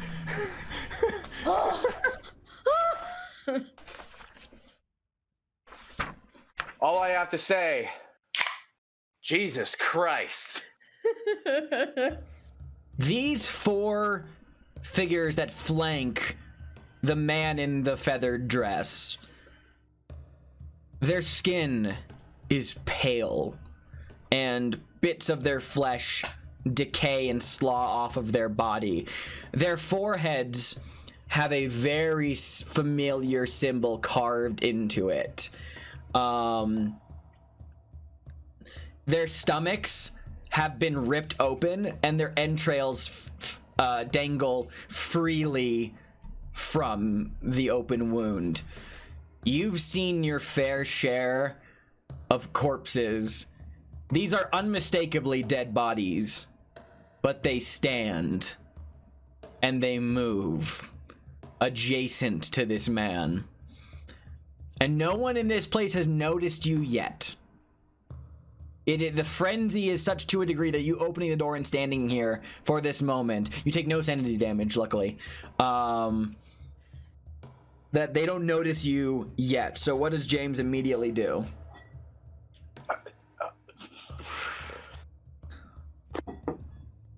Okay. Well, that's a lot to take in. I'm going to continue on with the original plan. And just going inside, I'm going to specifically focus off of that for a minute. Fire a gunshot into the fucking ceiling. And shout, "Police! Everyone on the fucking ground!" Immediately, all heads in the room turn to you, including Silas Nikwane, the man in the feathered robe. And as soon as you fire that shot and yell, immediately Poole rushes in as well. I'm having, just for the sake of not excluding my players, I'm having Atwis control Lieutenant Poole's character sheet for now. So Atwis, can you actually have Lieutenant Poole make a sanity check too? God. Not doing too hot here, Chief. Okay, Lieutenant Poole takes 3 points of sanity damage from seeing the undead creatures that flank him, but luckily he's not in the worst of shapes. And so you fire and he runs in as well, blanches and looks in horror at that, but then surveys the room as other cops begin to fill in as well, and he echoes your sentiment and says, "NYPD! Everybody don't fucking move!" And Silas! Just the man I wanted to see. cops rush in. Frenzy breaks out as the cultists of the Bloody Tongue all look around frantically for what to do, and just some of them like back up, some of them like rear up and are still in the throes of their frenzy and look ready just to body a cop by themselves. The man in the feathered robe, specifically, you say Silas like looks over at you, and you see just him utterly like grit his teeth and look over the man in the feathered robe, who he over the over the room, he looks at you and he just says, "You dare defile the rights of the Bloody Tongue. Come, my Simba," and holds out his hands to the 4 undead corpses that surround him. "Seize them! Kill the intruders!" And chaos erupts. We're gonna go into combat. Fuck. So I'm gonna Alright. take a second to properly set this up. Oh my god. So, okay. So the way that the way that this is gonna work is I am going to add people's for those of you who don't know, the way that combat order works in Call of Cthulhu is you don't roll for your initiative. You have a set default dexterity based score that refers to your initiative. So I'm just going to start adding a bunch of things to the list, and then I'm going to go around first and get everybody's scores settled. Let me just do something very quickly. Here, I'll do... Atwis, can you give me, if you go to the... on the combat tab, what is Lieutenant Poole's turn order? Turn tracker says 45. 45. Okay, cool. What's James's turn tracker? 60. Cool. All right. And hey, so I have Jordan, Kristen, and Bro also playing like random cops. I'm not going to be controlling every single cop during this raid. This is mostly going to lock down periphery to a set of events of things that are happening in the background, while the main action is focus on what is happening with these guys. Jordan, can you give me your turn tracker order for you're playing Detective Stowell or Stowell? Yeah. Can you give me what's his turn tracker order? 65. 65. Cool. Kristen, what do you got for Officer Peterson? Officer Bob Peterson's dexterity is 60. Cool. Officer Barnes, bro, what's his turn tracker? Officer Reggie Bookie Barnes is 60. Bookie Barnes. All right. Fucking love Bart. If anything happens to Bookie Barnes, I'm killing everyone in this room. Weren't you gonna do that anyway? Not everyone. Okay, I'm a really professional. quickly, I'm going to roll something. Okay. Fuck, bro. Alright. Did he call them Simbas? Simba. I don't remember this in The Lion King. Come, my Simba. And the undead creatures seem to obey his orders. We can call them zombies, but their official name is Simba. I just can't wait to be king. All right, copy. Yep. I'm just okay. Let me get everyone's numbers on the board here. Let me go ahead and get. I can say his name now, even though it hasn't been said out loud. Makunga Madari. That guy. That guy. Just a question. Yes. So because we have our guns out, Hold on. I'm going to resolve that next. Don't worry. Okay. I'm getting straight numbers on the board first, and then I am going to get the additional bonuses people have from having guns. Getting Silas on the board. Good old Silas and Quain right there. All right, cool. Now let me get the. Did I miss a Simba? Did I miss a Simba? Oh no, I did not. Okay, cool. While I'm finishing this up really quickly, go ahead and talk amongst yourselves for a second, because I should have done this earlier.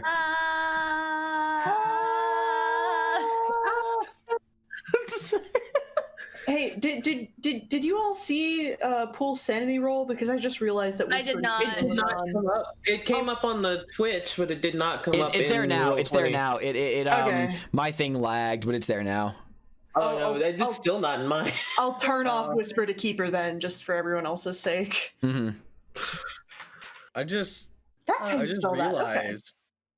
realized, if those corpses are, eviscerated and they have the fucking carving on their forehead, what's to say that Jackson may not have risen from the grave in his fucking casket? He's stuck in the casket. Presumably, Makunga didn't fucking get to him, so What would Jackson Elias do if he were alive right now? I don't know, claw at the roof of his casket and scream. yeah. Yeah. Oh goodness, fun Ghost of fact. Jackson Elias! It sounds like your body is trying to get out of the cemetery. Anyway. Fun fact, but in Victorian times, some people were so fucking terrified of being buried alive, they would have little lines run down to their casket bells. attached to a bell in a graveyard, so that if they woke up in the casket, they could ring their bell. I mean, No. didn't it happen enough back then where it was a legitimate fear? Because I remember reading a book called Lore, and it did happen enough times where it wasn't. Yes, illegitimate. I believe so. There's The bells actually would ring. there's actually an Edgar Allan Poe short story that has to do with that, which is brought up because today's poem was an Edgar Allan Poe one. So yeah, I think it was the one with the teeth. The one with Okay. the teeth was the one. I'm going to add some numbers here. So for anyone who has a gun, the way that if you have a gun out, the way that the rules work for that is you essentially get 2 initiatives, which allows you on that on your guns initiative to fire a shot if you so choose outside of your turn. So James, really quickly, what is 50? Your thing is 60, right? So that would make you your gun would probably be 110? Yes, 110. Because 50 plus 60 is 110. 110. So James gun. James Gunn. James Gunn is first. James O'Gunnell. James So cool. the puns they just roll in. Cool. James O'Gunnell, Kit Solo Gun. All right, I'm going to add Pool Neil gun. Gun Day. Yes. his gun. I believe Mace gun, both Allan. cop guns should be the same value, and then Yeah. detective gun should be same. So let's see. That's 110 for both officers and 115 for the detective. Sorry, what was the number for the officers? 115 because they have one. Sorry. 110 for the officers. Sorry. So 110 for the officers. Don't worry, I'll call it out. Pool would be 95. Sorry. Yes, he would. So pool gun would be 95. Mace gun, Allan. Mace gun, Allan. Miskin Allan. All right, I think I have everybody written down, y'all. Everyone that is immediately. All right, let us do this ascending. All right, so the doors burst open as the frenzy begins. Basically, James, Poole, and the cops and detectives, you all have gun turns first if you want to do anything. So, Jordan, do you want Detective Stoll to do anything, to shoot anything right now, or hold off with gun? Detective Stoll fucking pumps the. Oh no, it's not a pump action shotgun. It's a sawed-off shotgun. He readies the fucking shotgun. Right now, I'm gonna give y'all 5 seconds. 5, 4, 3. Okay, Goddamn corpse, open fire! it is important that I stress that this initiative order is only for the sake of pulling the trigger. So this is just simply, do you choose to pull the trigger immediately, or because this is not your actual turn, this is just, do you want to just pull the trigger right now and shoot some motherfuckers? I don't know. I think I'll aim right now. I'll aim at one of the Simba. Yeah, I believe you can do that with the gun initiative. Is that you can just choose to hold it up and aim. That's fine. I'm fine with that. Cool. So you'll get a bonus dice on the next time you fire that. Cool. All right. The two officers. Do you want to fire anything right now, or what do you want to do? Bob's also going to aim at Cool. one of them zombies. One of them zombies. Hell yeah. One of them Okay. zombies.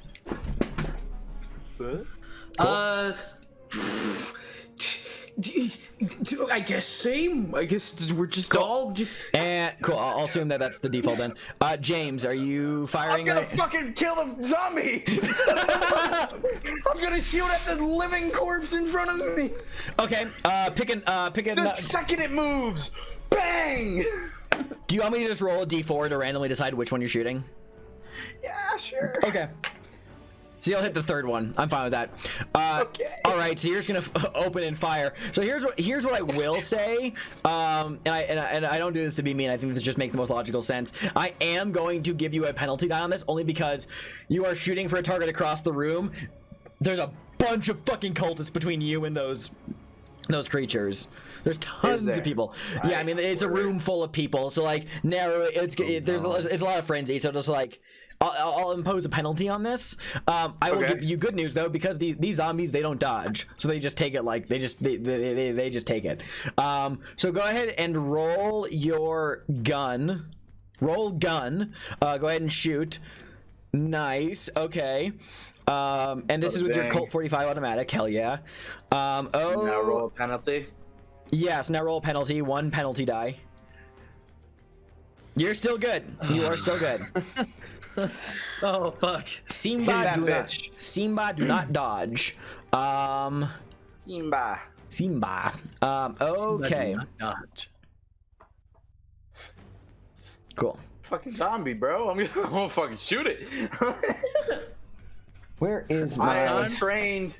I can fucking shoot. James, seek and destroy O'Connell.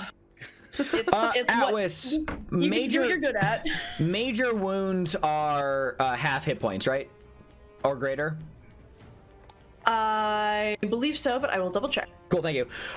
James, you shoot a bullet across the room. It rips out from your Colt 45, strikes this thing in its left shoulder, and you watch as one of its arms, just from the decay and rot, just rips free of the flesh, and the arm just falls off of its body. But it otherwise looks entirely unaffected by your shot. And it just looks at you. Just blew his fucking arm off. Yes, you did. Yes, equal to or greater than half of the character's maximum hit points. Simba, Blew ignore. fucking arm off. Goddamn. Major wounds, remove limbs from the Simba. But otherwise, they ignore the damage. Okay. So, excellent. And just as a reminder, you guys, the way that turn orders work in combat is it's very loosey-goosey. It's mostly just like a reasonable amount of things you can get done in here. I think for the sake of this, because it's a room full of fucking people, like, there's not like, you know, we don't have to think of this like tactically, like, where are you going to move? It's just that James has entered the room. He is in the frenzy, and he has fired. And that is, I believe, all you can do. Yep. So, yeah. I believe that checks out. I'm just double checking my combat diagram, which is yep. You did your attack. My gun's turn of order. All right, and that is your turn. That was your gun's turn of order. Yes. So that was your gun's turn of order. So it's not your turn, but just for the sake of that is you fired and you shot it. All right. Hey man, I'm just happy to have that initial open fire. Absolutely. Poole. What is Lieutenant Poole gonna do? Jesus Christ. Poole is probably going to... He's probably going to yell out at O'Connell, like, sort of like a what did I say, but he's not going to be mad about it because holy shit, look at this shit. But he is going to level his aim, and he's going to aim at the closest, like, aggressor to him, and he's going to say, you've got one chance, back off. Call him back. Call him off. Reminder that this is not Poole's turn. This is his gun's turn. So it's just he's leveling the gun, but he's not shooting. He's aiming. Yes. He's aiming. So, Gotcha. Yeah. Cool. Aiming at one of the just regular cultists that are in the frenzy. The closest aggressor. Sure. So presumably it would be one of the Simba who is like approached us. They have not yet moved in your direction yet, but they are leering towards you guys across the room. So that is very much the thing they're gonna do. Okay. Cool. All right, it is a random cultist's turn. This random cultist, surely weaponless except for like just their own fists. I'm just gonna have them. Let's see. There is Poole, James, and then the 3. Yeah, I'm just gonna roll a d6 on a result of 6. This cultist is just gonna run off into the fray and join whatever panic. Otherwise, I'm just gonna number a random one of you that this cultist is rushing towards. All right, this is actually gonna be for Officer Peterson, Bob Peterson. This cultist is gonna straight up run up to Bob Peterson, and he is going to this is gonna be a maneuver. He's going to try and wrench Bob's gun away from him. The way that we resolve a maneuver is I am going to roll his brawl skill against you. First of all, looking on your character sheet, what is Officer Peterson's build? This should be on the combat page. Yeah, the build value. Build is 1. Okay. Cool. So because he is 1 build smaller than you, he will take a penalty die because he has a build of 0. So he is going to make a brawl check. This is a maneuver with the intent of ripping the gun you're holding out from you to give to him.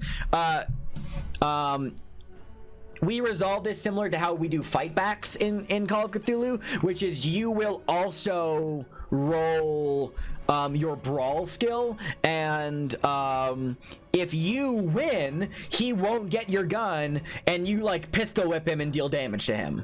So, great. So go ahead. I'm going to roll his brawl with a penalty die. Come on, Bobby. Come on, Bob. Ooh. He has a penalty die. Oh! So that turns his into a failure. So you deal a point of damage to this cultist, who tries to run up to you chanting and tries to rip your gun away from you. Officer Bob Peterson just fucking pistol whips him and just smacks him hard in the face. Hell yeah. You simply love to see it. I believe I'm doing that correctly. Simply love to see it. Good job, Bobby. Right. Ooh, Bob. Cultist numero dos, same deal. For these rando cultists who are you guys' problem, I'm just gonna roll This one's gonna go for James. Similar deal, because these guys are completely unarmed and just saw you shoot at one of the Simba. This cultist runs up to your side and just goes interlopa and like tries to grab your hand. So this is gonna be a similar maneuver to try and disarm you of one of your guns. So why don't you go ahead and roll me a fight back brawl check against cultist numero dos. Got you. What's your build, by the way? What's your build score? What's your build value? I believe it's a 1. Okay, so this guy also has a penalty. Yep. You simply hate to see it. Simply. Ooh. Oh. Okay, so he got a success. He got a success. So you have. It's a penalty die, right? If it's. Yeah, and that made it better. That made his number better. So because he rolled lower, hold on, let me explain. It's a penalty die, so that's a 1, and he takes the I'm so sorry. I misread those two values. I misread James's for mine. My B, that cultist takes you don't have damage listed under your brawl skill, James. I don't. Fuck. Shit. I rolled the wrong thing. I didn't. Where am I rolling? Well, okay. Do you have a damage bonus? 1d4. I'm gonna look at your character sheet too. Okay, cool. Just so I can also have you up as well. It is 1d4. Your brawl is. Oh, I see. Because you don't have this on your combat list. Oh, okay. So brawl does 1 d3 of damage plus your damage bonus. So go ahead and roll 1d3 plus 1d4. The basic unarmed attack deals a d3 plus a d4. I believe I'm getting that correctly. This guy and like the guy just fucking dies from sheer fucking James O'Connell force. Wouldn't that be fucking amazing? I want to believe. That's 6 damage. Alice, I got that correct. Yeah, it's 1d3 for an unarmed attack, I believe. Yeah. All right, cool. It is cool. Plus the d4. Hell yeah. Okay, so James, can you describe to me what you fucking pistol whipping this guy is like?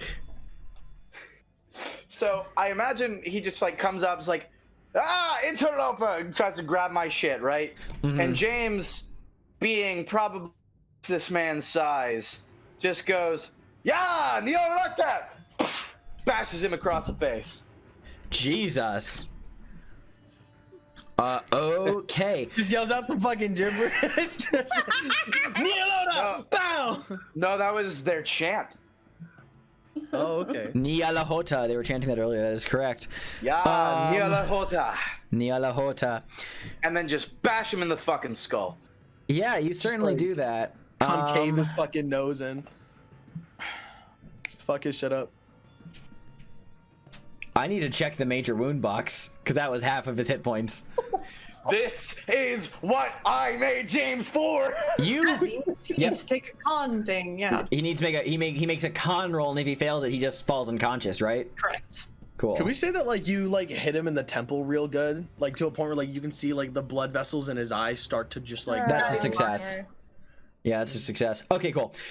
James, you fucking shatter this cultist's nose. Like, you just hear that, you feel and hear the sick crunch of bone, and just a gout of blood erupts, and the cultist stumbles back. Because of that, I'm just going to remove him from the board as other cops are sweeping in and just taking this guy down. Yeah, I'm removing cultist number 2 from the board. Woo! Woo! That, yeah, even though he wasn't unconscious, that was a heavy enough damage. I'm just gonna reward the other cops got that guy on lockdown. Okay, and I believe the rule is when multiple people share the same dex order, it's whoever has the highest fighting skill that they're using who goes first. Correct. So I very need to quickly look at something, which is okay. I will say my brawl is a 70. We're in the 65. We're not at 60 yet. So I'm going between most of the Simba and Makunga Madari and Detective Stoll. Who Detective Stoll has a fucking brawl score of like what, 55? Yeah, he does. All right, so Makunga Madari gets to go first. Followed by Detective Stoll, followed by Simba's 1, 3, and 4.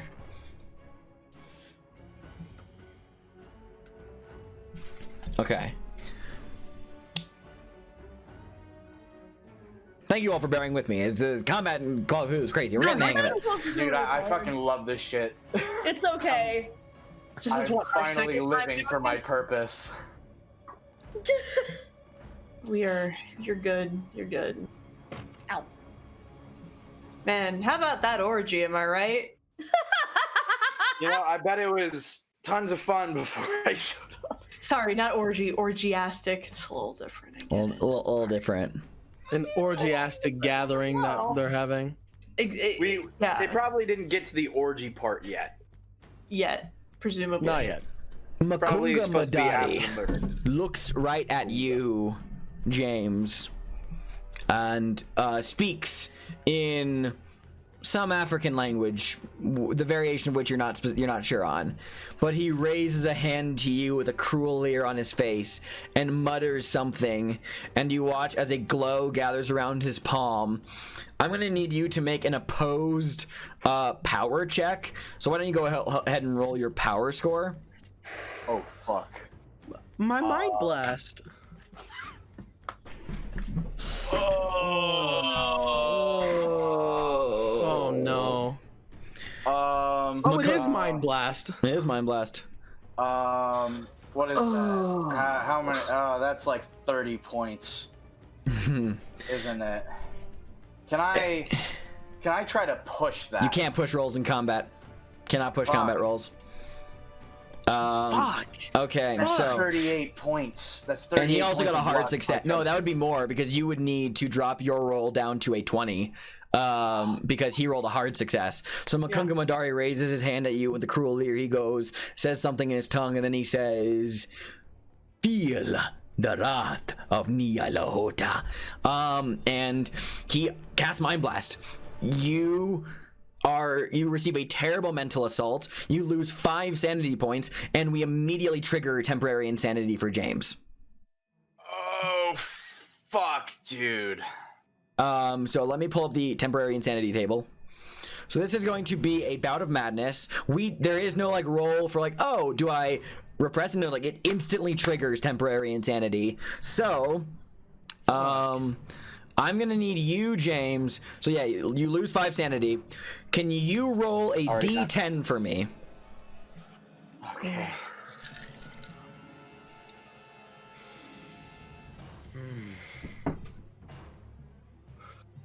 8. Is that good or bad? Is that good or bad? Is that good or bad?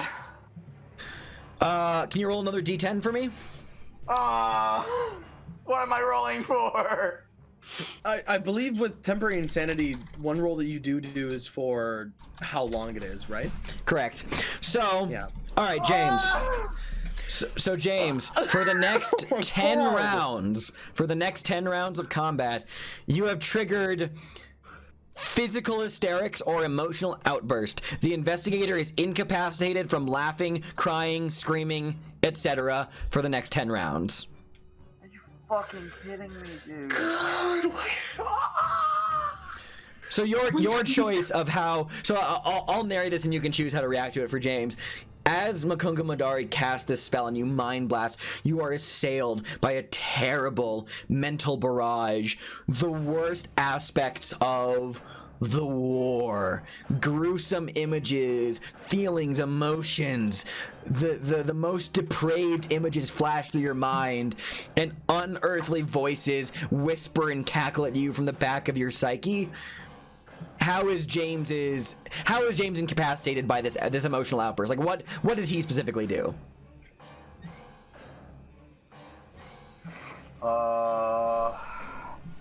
Incapacitated. Yeah, laughing, screaming, crying, etc. Screaming. Because when you say that, all the emotion, let me put it like this, because you like it when I put things vague. I do. The emotion that comes up from that is fury. So Cool. Excellent. All right. That is Makunga Madari's turn. 10 rounds. 10 rounds, unfortunately. 10 rounds. That puts me out. I'm done. That's it. We'll see how things go. All right. Detective Stoll, it is your go. You know what? Honestly, yeah, I'm not going to provoke a sanity roll for seeing a spell being cast because there's a lot going on in this room. So it's like you guys don't notice the fucking magic that just happened in front of you. So Detective Stoll, it is your turn. Okay. Yeah, it's split. I'm so sorry. Combat is fucking brutal in Call of Cthulhu. Jesus Christ. I know. I'm sorry. Yeah. Stoll aimed at one of the Simba. Would you say they're within 5 yards or 10 at this point? 10 yards. 10 yards? They haven't moved yet.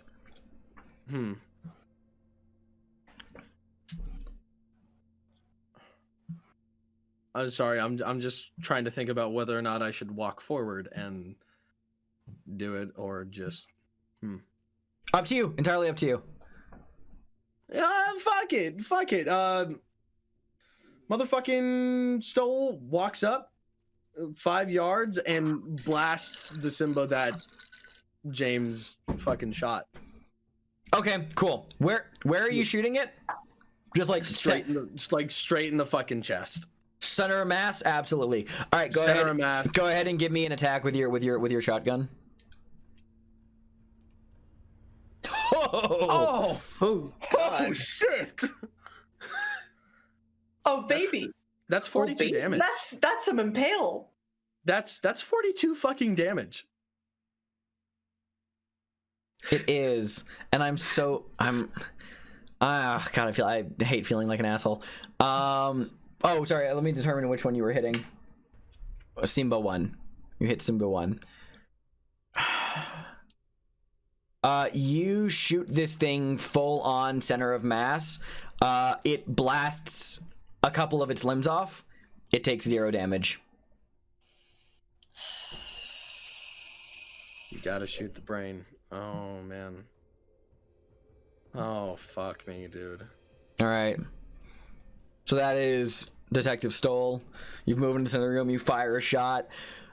Hey, I will remind you, just so you remember, do you want to, because you have the sawed-off shotgun, the attacks per round, it says 1 or 2. And that's not like, and the way that the shotgun's phrased is not, you don't get a penalty die because it's not like a rapid fire. It is you can just fire once or twice per turn up to your go. So do you want to take another shot? Yeah, I'll take another shot. Wouldn't he get a bonus die because he was aiming the previous turn? He would. It would have been used on that roll, and even if he got an extreme success anyway. Please double check for me if bonus die for aiming carries out through the rest of your turn, or if it's only after that first shot. But for aiming specifically for one of these things' head, it's going to incur a penalty die. So let's have Atwas very quickly look at that to see if the aiming bonus carries. It says only 1 bonus die may be gained by aiming. It doesn't specify whether it has to be used by the first shot or not. Okay. Is it okay if I can use this bonus die with my second shot? To negate the penalty? Yeah. I will allow it. Okay. So Cool. roll, give me a straight shotgun roll. Yeah, Stoll blasts this thing, like the arms and shit fly off. It's still walking. Motherfucker! And he aims up for the head and he fires. Bummer, unfortunately. Of course it happened. Never mind. Yeah, unfortunately. Fires off into the crowd, but like, it does not impact the Simba, unfortunately. But, hey, you at least Detective Stoll feels like he knows something. And do you share with the group? Do you yell out, aim for the head? Yeah, I was gonna ask, like, is it okay for Stoll to yell back, aim for the fucking head, aim for the fucking head? Yep, absolutely. Panicked. Oh, hey, also now because you're actually attacking these things and you're up close to one, give me a sanity roll for seeing one of these guys. Oh, I can't wait. Wow, I'm not fucking surprised. Oof. Oof. Oh, oh. All right. I failed a Everyone sanity gathered in the roll. basement of James' house. Stole. You take 1 point of sanity damage. I rolled and I got a 1, so you're lucky. Holy Woo, buddy. Y'all, if Stole takes 2 more, he is out. You just have to remember, he's not Mason Allen. He's not Mason Allen. He's not Mason Allen. Hey, buddy. All I have right. all this room over here in my temporary insanity corner. Just hang out. All right, so. All right, so. Detective. It is actually Simba 1's turn. The thing that you shit. just ran up and shot lurches shit. towards you. Shit. And is going to attack you. Do you want shit. to dodge or fight back? Allow me to look at my brawl skill versus my. I'll fight back. Okay. I'll fight back. Oh. Go ahead and roll your brawl. Yeah. Oh! Why can't we have nice things in this house? You both failed, so nothing happened, so it's fine. All right, cool. I guess like the Lieutenant's most that still in Joel it. does is like, fucking shithead. Lieutenant Shotgun's still in it. Lieutenant All right. Shotgun. Simba 3, 1, 2. Hey, that's Detective Shotgun. to you. Hey, Thank you. Officer Bob, you got a zombie coming toward you. Cool, I love it. All right, it's doing the same thing. It's gonna attack you. Do you want to dodge or fight back? My brawl skill is better than my dodge skill, so I guess I'm gonna fight back. Okay, roll. Cool. These things, I mean, obviously they will ignore damage. But hey, so you fight back, so you shove it back as it lurches towards you to try and kill you. Excellent. We'd love to see it. All right, once again. Hey, Reggie. Reggie's just been sitting back here like, where did he Oh, also, sorry. Also, Bob, can you give me a sanity roll? And Reggie, can you give me a sanity roll? Rip. Oh god. Oh jeez. Oh god. Oh god, please, they don't have luck! All right, Bob and Reg, you both take 3 sanity damage Okay. from seeing the Simba as an undead corpse that lurches toward you. Reggie's like, you know what this might. No, it's bad. No. God. You simply love to see it. All right, cool. God. All right, cool. That is the Simba's turn. All right, Officer Bob Peterson, it's your turn. You got one like right in front of you. So Yeah, I have I was excellent. aiming, so So I have excellent news for you. Not only are you in point blank range for your weapon, because this thing's right up there, which I believe point blank. You can be disarmed, but however, you do get a bonus die if you attack within point blank range. You can only be fire disarmed within point if blank they attack back or dodge, or maneuver. So these guys are probably they don't dodge, so they will probably fight back. So wait, you can't fight back against No, gunshots. they can't fight back You can't or fight- dodge. You can't fight back against gunshots. Well, I'm saying no, the Simba don't dodge in general, period. But they can't do this against gunshots, and they don't die for cover anyway. Okay, cool. So I have great news for you, Kristen. You have a bonus die from aiming beforehand, a bonus die from point blank, and a penalty from aiming for specifically the head. So you just get a roll with 1 bonus die. So go ahead and give me... Go ahead and roll the bonus just to see it. Oh! Fuck him up, Bobby. So you get to do, Get I his believe, ass, Bobby. the way that Impale works is you deal max dice damage, and then you get to roll your dice again. So you roll. What is your gun? This is your Colt 38, so it's a D10. So you deal 10. I'm gonna count the damage roll of 9 there that was auto rolled for you. So you'll deal 19 damage to this thing's head. To quote the gamer lexicon, you pop some heads, you fully just fire off your Colt revolver, goes right through this thing's cranium, and you watch as this thing collapses to the ground in an absolute heap. Bobby! Bob is like freaked Damn, the fuck Bob. out. He's like, What the fuck? Simba What the 3. fuck is going on? Simba 3 is dead. All right, and that is Bob's whole turn. Unless you want to like move, or you just content with like I'm good here. I think it's fair to say that you can declare intent that you're just gonna start the process of aiming start the again. process of aiming for That makes sense, yeah, because you have I'm to gonna, like. instead of aiming for the zombie, though, I think I'm gonna aim for the guy who just fucking mind blasted Sure. James. Okay, cool. Correct me if I think you can do that. Correct me if I'm wrong. I always check the rules, but that should be fine. All right. So you have to say that you intend to take aim. You're not actually like required to actually choose shoot. a specific target to take Oh, aim at. okay. So you're just taking aim. You're taking Taking aim in general. Excellent. Okay, cool. And you can fire. Okay, cool. And yeah, I believe you can do that, right? You can do that. And does it have to be one whole round, or just until your next turn gets? Because you have the two different values.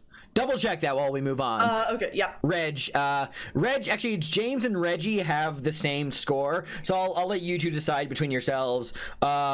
James is in. Oh wait, no, I can't. Fuck, I'm so sorry. James is incapacitated. I'm so sorry. I'm bad. I did not say that to be mean, but I'm so sorry, buddy. I'm so sorry. All right, so it's just Officer Barnes. What does Officer Barnes want to do? 10 rounds. I'm so sorry. Officer Barnes goes, Bob, whoa! Like he's like halfway in this like thing. He's just like, okay, cool. We got zombies. You got one right on you, Bob. Reggie, you got one right on you. He sees Bob pop this thing's head off, and he's like, cool. Guess that's what I gotta do. He's also just like, why is the guy we brought in here screaming? It's a bad like first impression. I owe all of these cops drinks. They're cops, James. They're cops. I don't care, and I don't think they do either. Listen, God. in your listen. I'm not selling it to them. If that thing had done if he'd done mind blast to any of these cops, they'd just be fucking dead, basically. So comparatively, Ragdolled. I love this discussion though. We do got to keep things moving. So Reggie, what are you doing? Yeah. No, like you said it's basically on him, just like on him already. Yeah. Cool.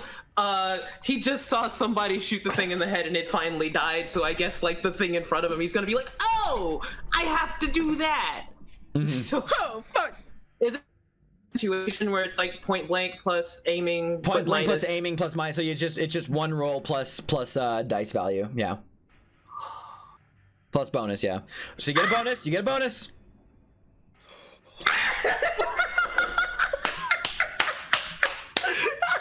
Dude, all of these cops are doing. Xander is losing his shit.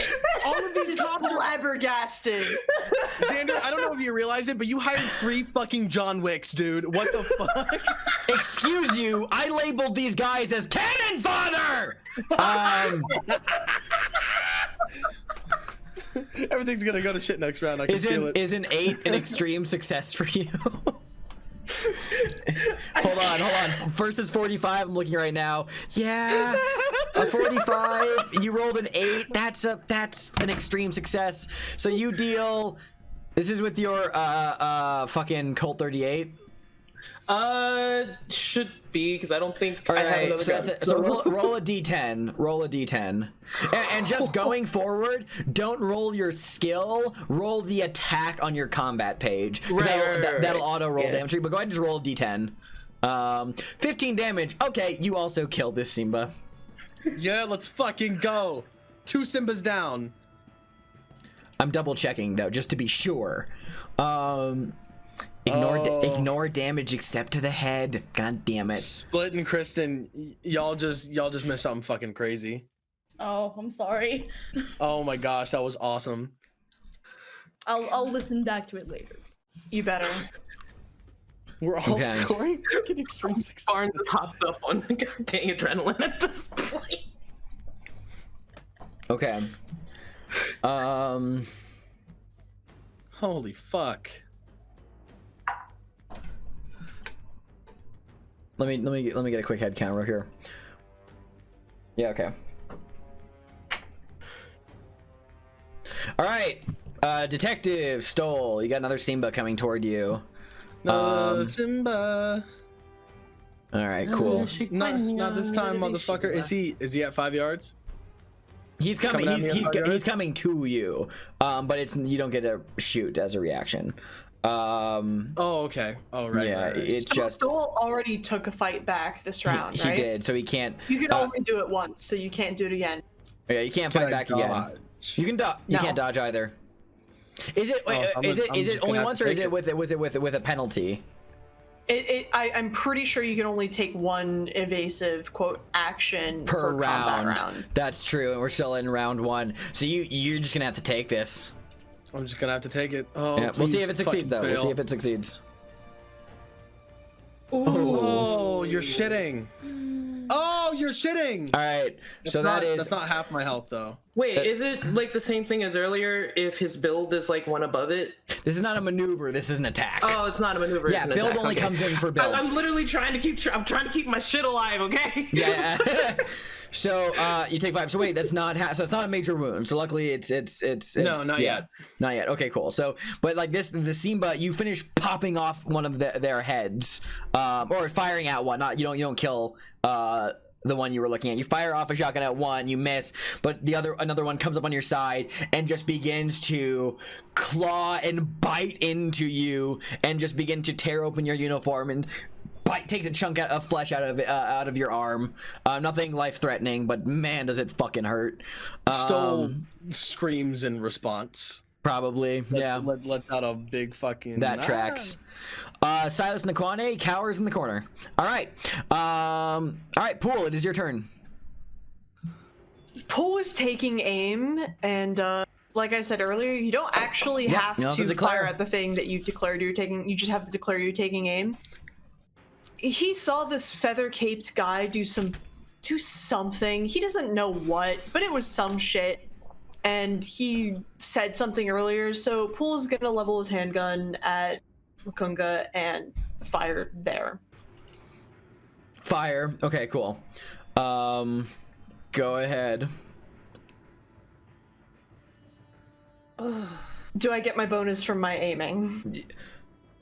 You do, but it's negated because, as I said earlier, it's shooting across the room. There's a lot of fucking people in the way. I'm imposing a penalty die because of all the people that are in between you and Makunga. So that is a 61. Cool. The shot goes off. Just the one shot, or are you gonna just start pulling triggers? Also, wait, why do you only have a 20 in your handgun skill? I don't Because think Atlas was there when that's we went to fix it. 20 in his handgun. Let me double That's check what is that. on his sheet. Yeah, hold on. Let me double check that. Because if that's wrong, I am so sorry. We'll just compare what you rolled versus what he rolled. Versus what it is. I don't know why. I think Roll20 fucked up because he's supposed to have his firearm handgun skill and his brawl skill is a 60 and his Colt is a 55. Yeah, they're both fucked because his brawl is at 25 on here. So let me Oh my fix god, that real yeah, fast. please fix that real fast. I'm so sorry. Does Pool have any luck points? No, he doesn't. Not on the sheet. None of us do. Yeah, he doesn't have any luck. Sorry. All right, well, God, he might, since it is combat, he does have the ability to take 3 shots.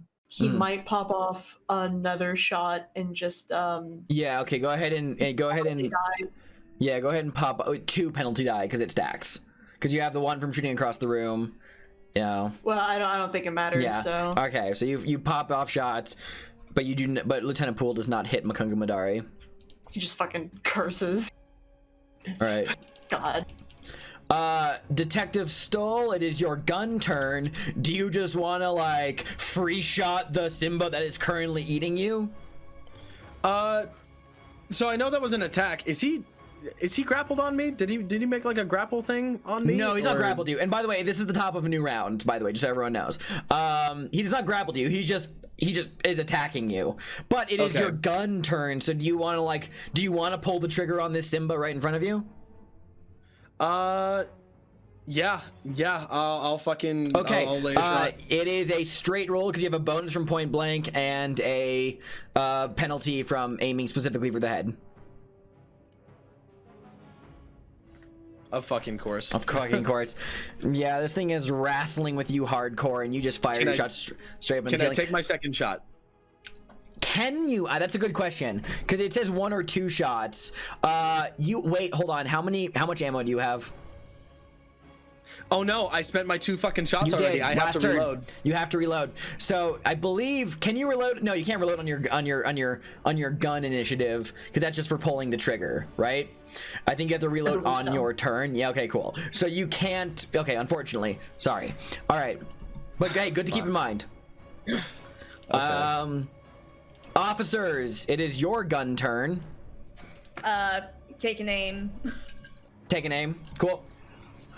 And Like, Reg. Aiming. Aiming. Cool. Totally fine. Lieutenant Poole, it's Lieutenant Poole's gun initiative. Cool. Yeah. Pool is instead going to. Are all of the Simbas within melee range of his officers? There is only one. There's 2 Simba left. Both of them are within melee range of officers, I believe. Yes. Shit. Okay, he's not going to chance that, so he is going to try once more to take a shot against Makunga then. And we'll take a penalty die. I think we're good. So that makes that a 29, which is a hard success, not an extreme success, right? Correct. Okay. Wait, hold on. 55. I believe. Half of 55 is 1/5 of 55 is 11. Well, yeah, So- we're not looking at 1/5. We're looking at half value. So 55 divided by 2 is okay. So this is actually a 27. So that's this is a regular success then. Yeah. Okay, regular success with a gunshot. Okay, Makunga is going to.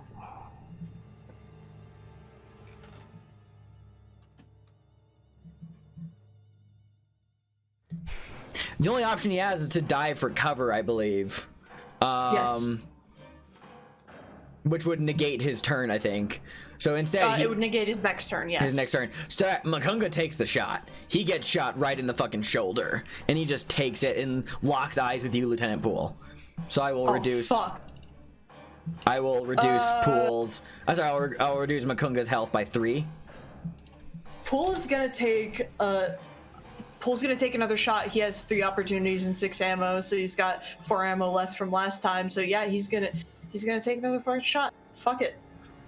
Okay, so remember the penalty. Yeah. There's 2 penalty dice this time. Oh wow. Oh, no. It was worth a shot. It was worth a shot. Ha. Absolutely worth a shot. Absolutely worth a shot. And y'all are keeping track of your ammo, right? Correct. Cool. All right. Cultist number 1.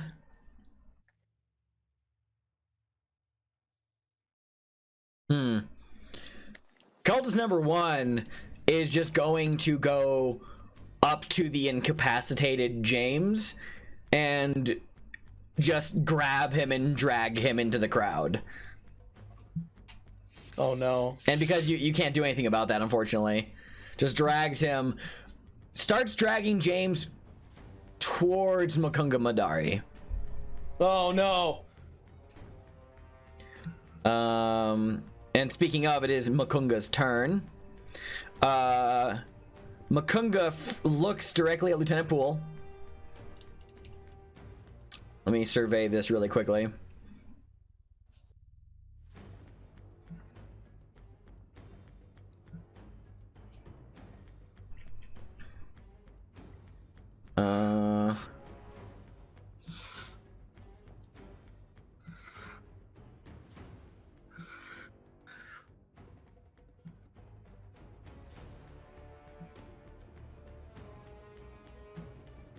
Okay, I'm gonna need Poole to make a power roll.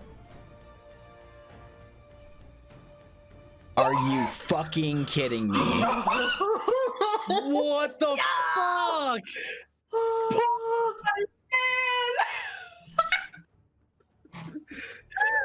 Lieutenant Poole is done. The man is focused on one thing, and that is the job at hand. Holy shit! Fucking Play sideways. of the fucking game.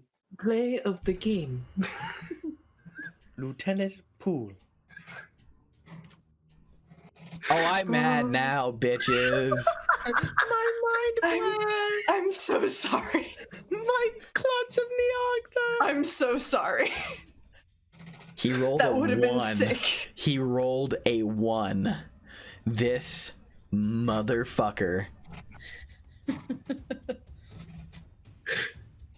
Okay. The man's just done with everything. It's like, no. That spell does not take effect. All Is right. there, is Hold there on. a punishment for, well, not punishment towards Poole, but like, is there something extra with a critical success against a magic thing like that? What was that? Sorry.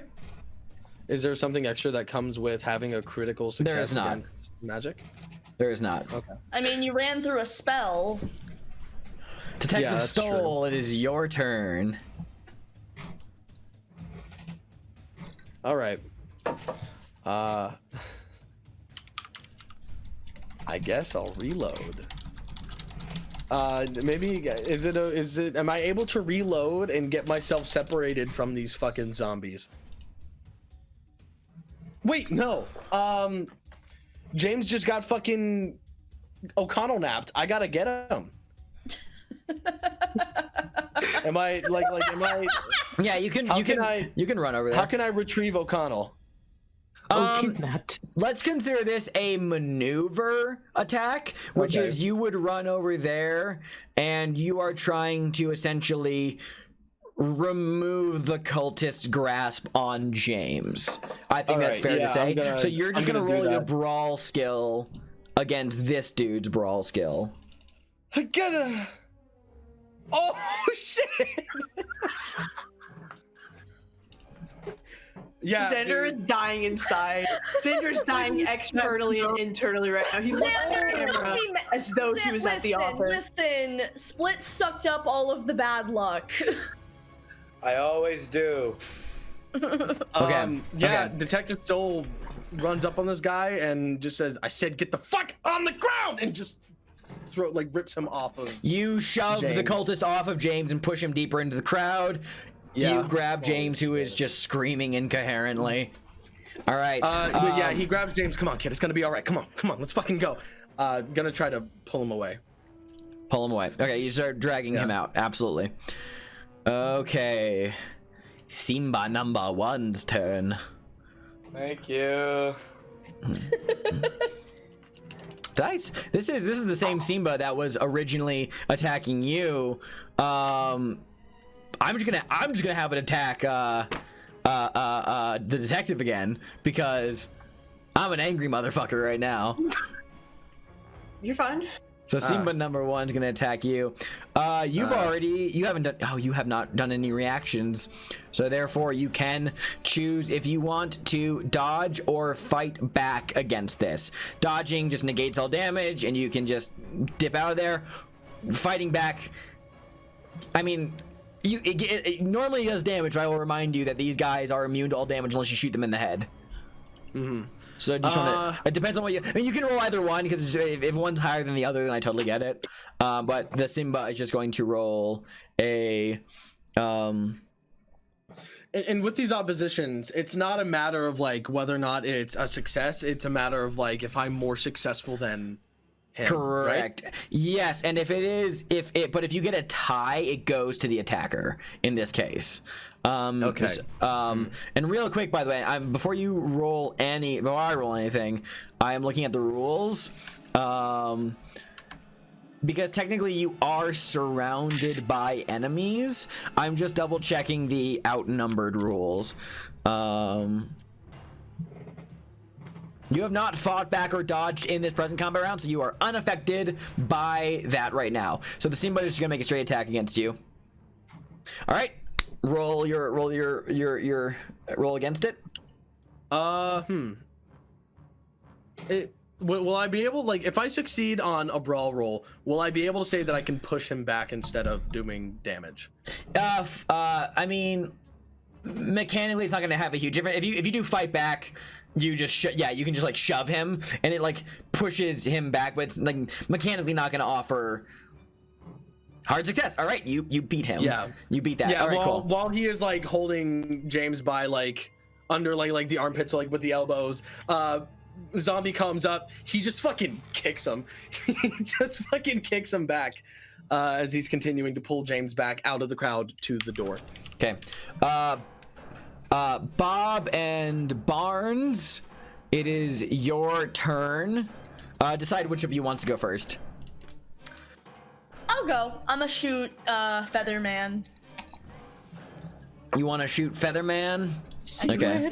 Featherman. Go ahead and roll shoot against Makunga. Well, McClunky. Were you were I was aiming. You were aiming, but you do have penalty from shooting across the room. So that is a flat roll, unfortunately. God, how many bullets are left in your gun right now? Just 4, so I'll shoot again. Okay, so now roll. Okay, now roll with 2 penalty dice.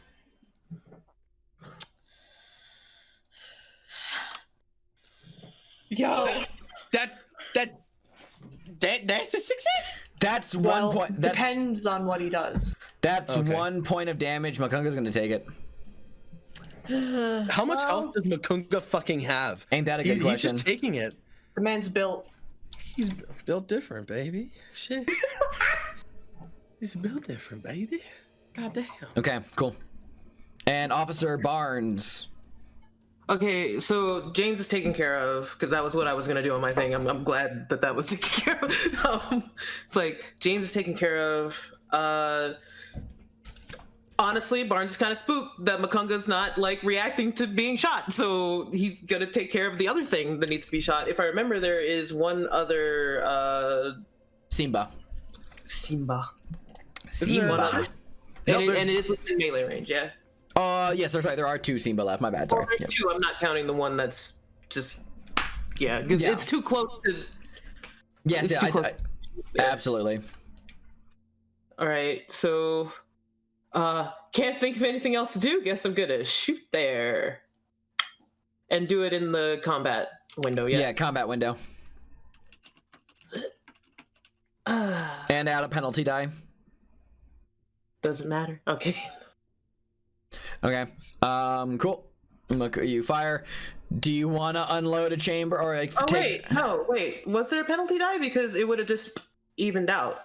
Like it doesn't matter. You were aiming. That's right. So it doesn't matter. But okay, that's right. That's absolutely right. So okay, cool. And you're not gonna just start pulling the trigger randomly. I can stand to do one more shot. Okay, so you're gonna roll this one with 2. You're gonna roll with 2 penalty. Yeah. Oh boy. Come on. Yeah. Okay. Unfortunately. Damn.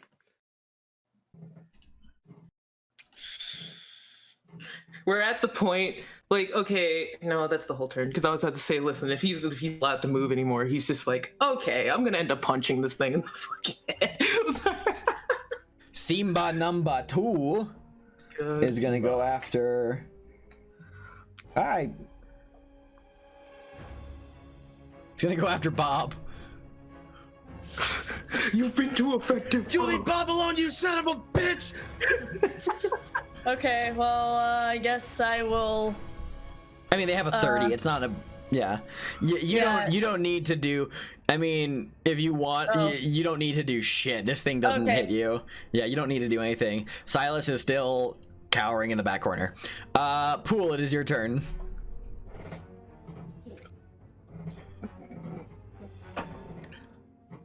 Okay, cool. Sure. Yeah, no, I was just taking a moment. He's not having a very good time firing across the room, so instead he's probably going to focus on the things closer to his officers. So there is the one that is, quote, out of melee range of the others, right? Yeah, I'll say that that's Simba number 1, just because the detective shoved him back and it moved. So like, yeah, that one's still in the crowd. Okay, in that case, Pool is gonna fire at the head. He heard the call, so that would be, yeah. Huh. And I think that would incur a penalty. You mean, yeah, if you're aiming for the head, you have to roll a penalty. I think we're good. That's 8 damage to it. Okay, hold on. That's Simba number 1. Aiming for the head. Sorry, I'm just... Doesn't kill it, but you do a hefty amount of damage to it. Okay, sounds good. Yeah, okay, cool. Yeah. I'm double checking its features again.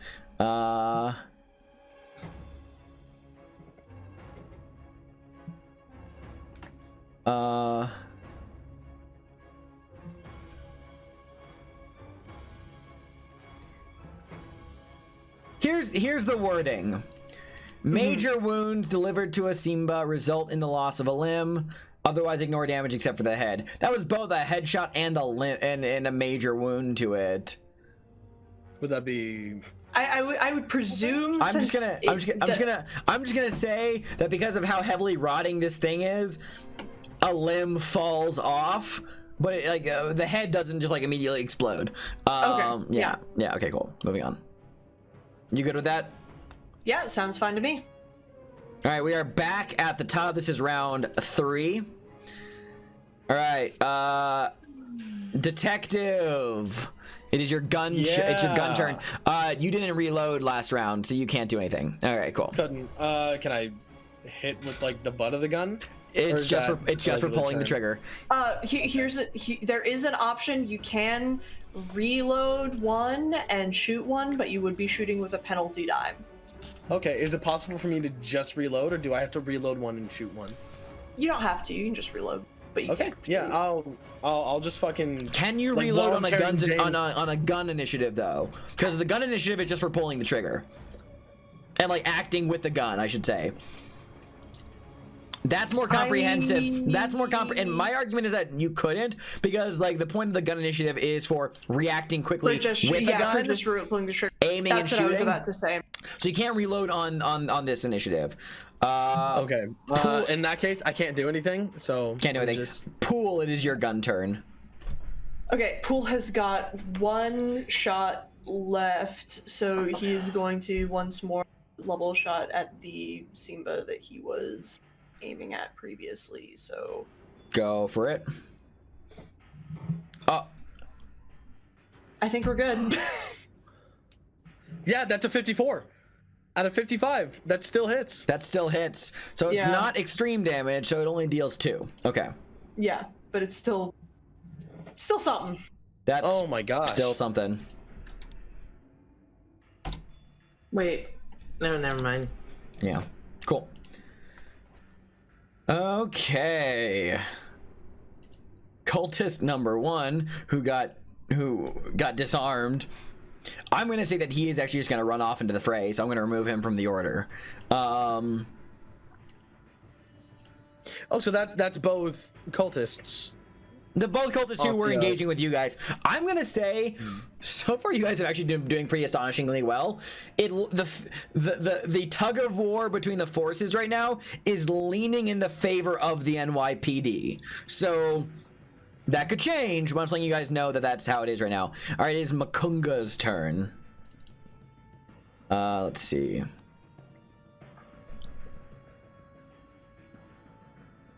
Oh, Makunga, I'm sorry. Why are you like this? It's a mystery. Makunga, I am humble. For tonight I understand. Shut the fuck up. The cultist blood was never Makunga is gonna walk through the crowd towards Lieutenant Poole and hold the lion's claws aloft, and is going to try and rend through Lieutenant Poole with his lion's claw gloves. So this is going to be I'm gonna roll his attack.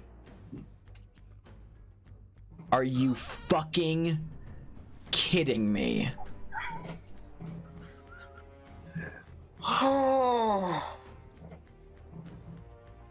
Poole is so done.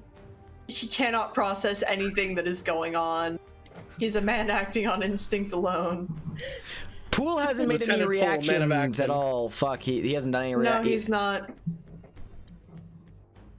Makunga wades through the crowd and just looks Lieutenant Poole in the eyes and just says, "Soon you and your interloping forces will know the power of the blooded tongue," and engages in a fucking fight with Lieutenant Poole, fucking swinging blades. Lieutenant Poole, basically just holding his own for the moment. Ducking, weaving, pistol up to dodge a lion claw. Fuck. Detective Oh, God. Stoll, it's your turn. What? Detective Stoll. Okay. All right. Does it take an action to pull out my revolver? No. I will say though, like, do you just straight up like drop your shotgun, grab your revolver, and open fire, or how close is the last Simba to me? I mean within range. Let me ask you this: you don't have to drop your shotgun, but here's what I'll say. If you want to draw your gun, like just draw it without there being any complicated mess, you're gonna have to like stop holding James for a moment, just so you can hold shotgun with one hand, grab your Colt with the other, and fire with it. Just because otherwise you're finagling with a bunch of your gear. But actually, then again, I don't give a shit. Honestly, no. Hold on. I take back what I just said. This is Cthulhu. I was working my D&D logic. No, it's. There's nothing saying that you can't like put a gun away, grab a new gun. So yeah, Okay. if you want to use your Colt, please use your Colt. Colt against the Colt. It's gonna take me a second to fucking reload. So yeah, I take out the Colt, Mr. O'Connell in one hand, Colt in the fucking other. I'm gonna aim for the head with this fucking. Actually, wait. Is he close enough that he'll get me in his next turn? The Simba. Yeah. Damn. I mean, hold on. What is point blank, by the way, is An extra bonus die. an extra bonus die. I mean, like if you That's right. So if you just want to like get close enough to him to point blank him, you can. So that will Okay, yeah. that will negate your penalty. Okay. Yeah, I think I'm gonna do that. I will Do it. Let's do it. I'll set Mr. O'Connell down, just so he's not close to the zombie. I'm more worried about the zombie than I am Makunga, weirdly enough. Yeah, I'm just gonna blast Do him it. in Let's the roll it. noggin. Gah. Okay. I'll fire off 2 more shots. Okay. Penalty die. Dude, roll one more. Okay. Roll a penalty die. Sorry, it's 2 penalty. I mean, it doesn't matter. That would have failed. All right, and you said you were gonna fire out 2 more shots. So go ahead and roll No, another. no, I think I'll stop after. the You second declared shot. your intent of firing 2 more Okay. shots, which means Yeah, you have to fire your we'll- other. So roll again, and then add 2 penalty die to that. Yeah. Yeah, Okay. it didn't matter anyway. Unfortunately. I would've fucking missed. Yeah. Unfortunate. Okay. It's mostly just to see. Yeah, it's mostly just to see if you like get a malfunction, but you didn't. All right. Simba number 1. Oh goodness. This is the one that fucking Lieutenant Poole's been like laying heavily into. All right. I've been withholding most of this time, but unfortunately, now I'm gonna have to do this again. I'm going to have this Simba attack James O'Connell. Yes. Because it is operating under the moniker of kill them, and that is one of the targets that the Simba's been directed to kill. So because James is incapacitated, I'm gonna give the Simba a bonus die. James can't react to it, but let's just see if it fails. Yeah, I don't like this. Are you fucking kidding me? That does not guarantee death. It just means he takes 4 damage. He takes a maximum of 4. No, I know. It's still just like a, Yeah, I hear you. All right, cool. So, James. I set him down for a fucking second. Yeah, Simba number 1 goes and attacks James. I'll split stepped away for a minute, so I'll go ahead and escort you. However, the good news is that's not a major wound for him.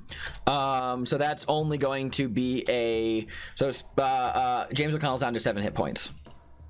Okay. Officer Peterson. Simba don't hit extremely hard. They're just hard to kill. It is unfortunate. Indeed. So, Officer Bob.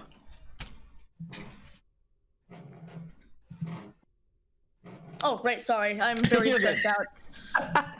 God. It's like, right, okay, well, Bob's gonna attack the remaining zombies.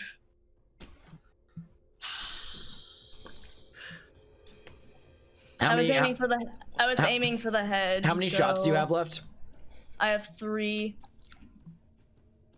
Okay, So- yeah, unfortunate. Oh. Well, actually, hold on, wait. This is, I mean, you can move into headshot, like point blank proximity if you want. So I mean, like, oh wait, yeah, you already got your. So that doesn't matter because it would negate the penalty from aiming from the head. So that's unfortunate. Okay.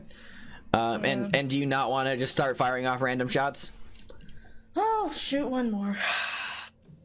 Okay. So that's gonna be 2 penalty this time. Wait, no, it stacks, I believe. Being point blank is just a bonus die to the attack in general. So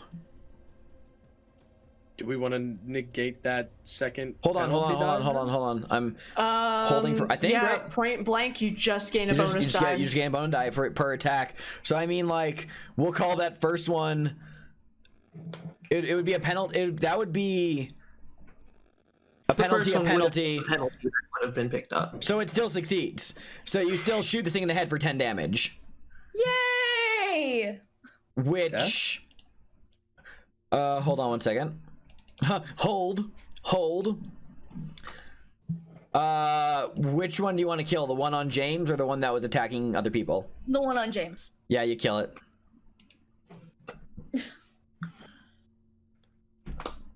Yeah, that kills it. I just get the feeling that his wife would be sad. I like to imagine that Officer Bob is just like Sybil Cordova shaped, but with like a really big bushy mustache covering the mouth. Like an incredibly fake disguise. I truly hate that mental image, and we're moving on. So, all right, Officer Barnes, it's your go.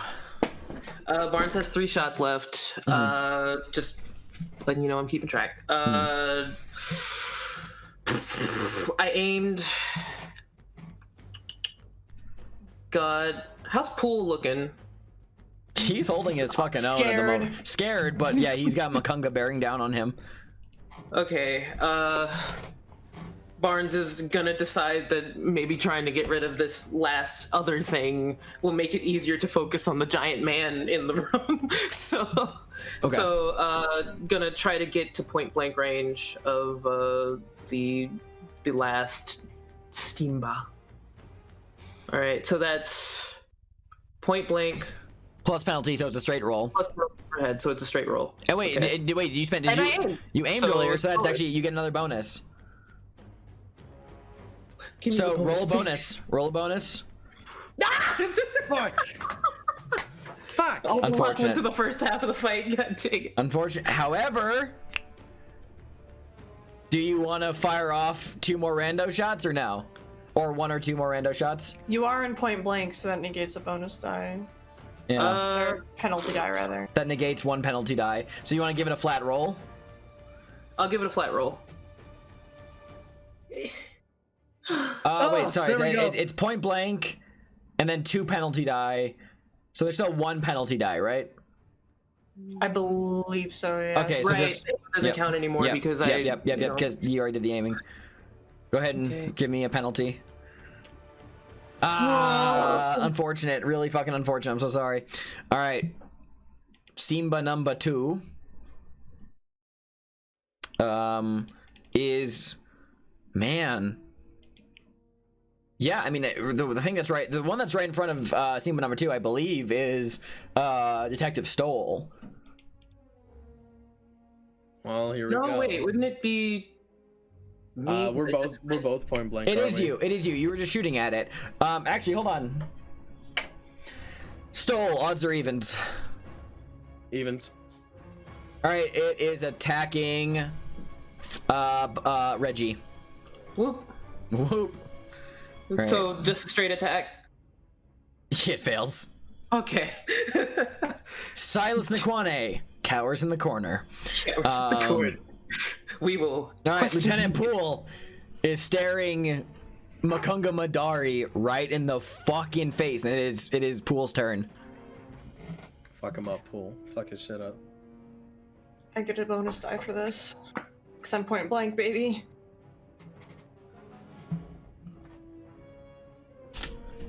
That's a hard success. I believe so. Hard success is a 5th, right? Hard and a half. Half of 55 is 27. Well, so- 27 or lower. A 1/5 of 55 in Call of Cthulhu is an 11. So you're 2 points shy from an extreme. So a hard wow. success. I'm gonna have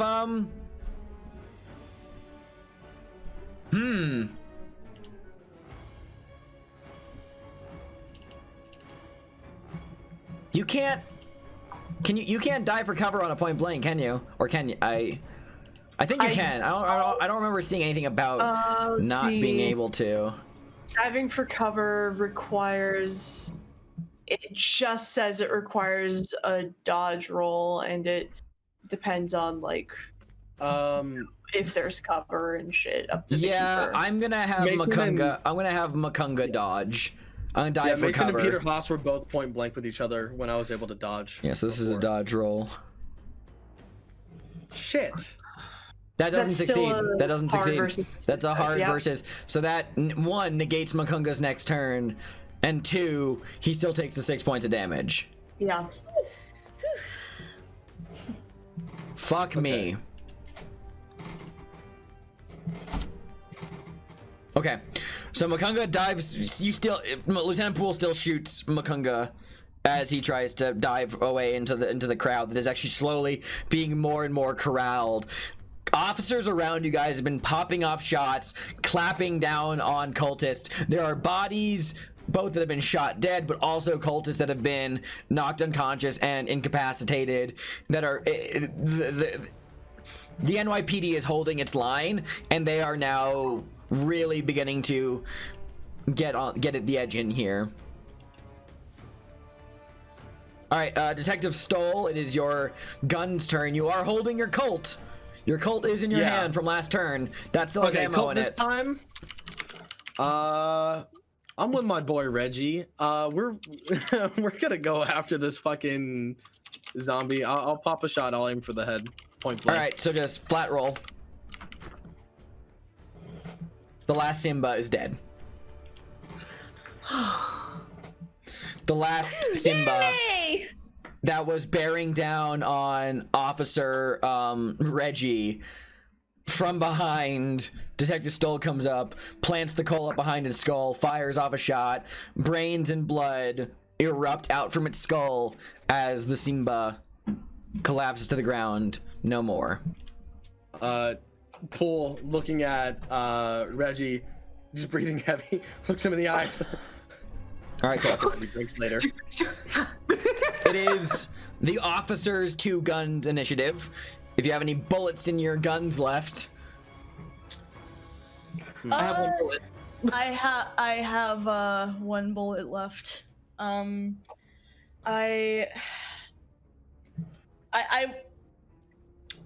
Is Silas Nikwane still in the room? yeah, he's cowering in a corner. He's Okay, just okay. I like- just want to make sure. Wait, he can't. Where the fuck is he gonna go? There's only one exit. I'm gonna. Wait. I guess I can aim for Madari because he just like moved away from Pool, right? He just died for cover. Okay.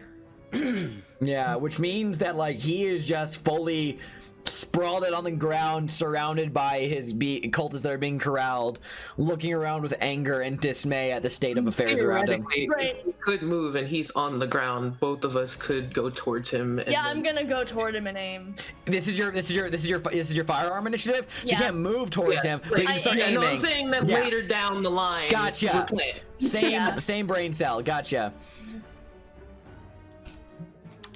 All right. Okay. James is still incapacitated. I'm so sorry, Split. Pool's gun initiative. He's out of point blank by now. Because he dove, right? Yes. Okay, in that case, Pool is gonna take this turn to reload. So I reload my 6 shots. I think we established you can't reload on a firearm turn. Okay, well, in that case, once my turn rolls around, I will reload. Gotcha. Okay. Because the point of the firearm turn is just for the quickness of firing. All right. Makunga has to skip his next turn because he dove for cover. Detective Stoll. All right. This is my regular turn, right? Like this isn't gun. Regular turn. That's right. Regular turn. Okay. Makunga's he dove. Yeah. Mm-hmm. All right. I'm gonna join my boys. We're gonna aim at him. I'm gonna have my sights on Makunga, aiming. Surrounding him with guns pointing at him.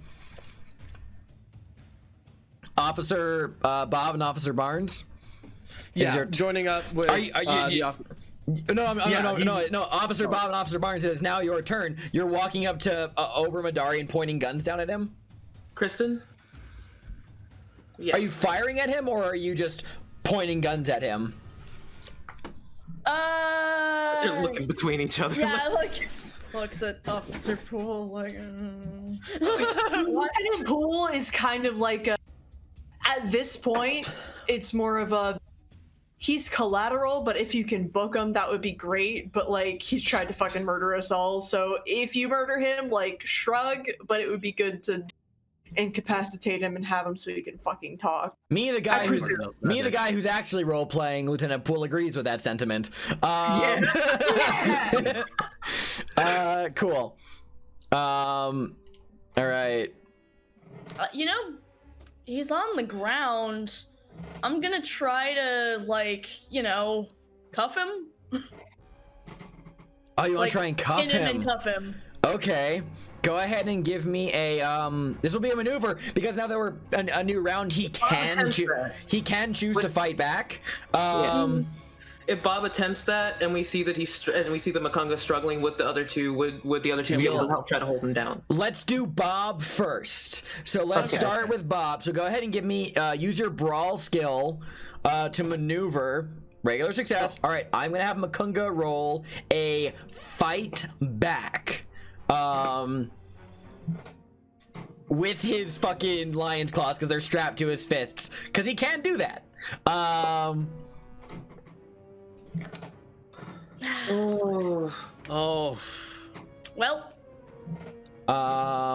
Can we help? Hold on. Extreme damage with that means that. Well, hold on.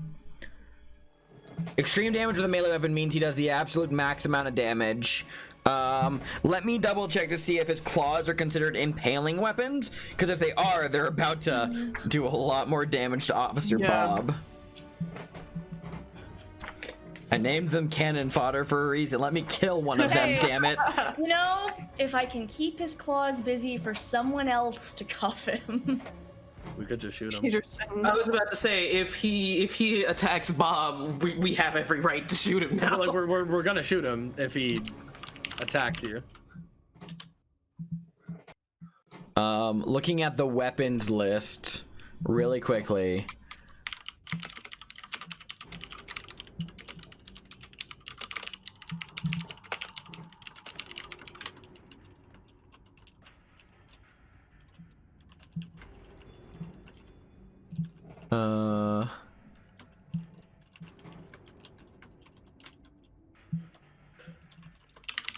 I'm going. It doesn't say anywhere because I realize now that the stat blocks in the book don't specifically label in the stat blocks whether something's impale, but most knives in the handbook are labeled as impale weapons, and these are like fucking claws. So I'm going to say that these are impale weapons, which means that these are going to do max damage to you plus an additional roll, and that is going to be a lot. So let's see.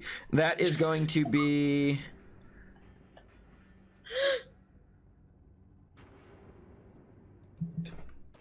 All right, I need to have him roll.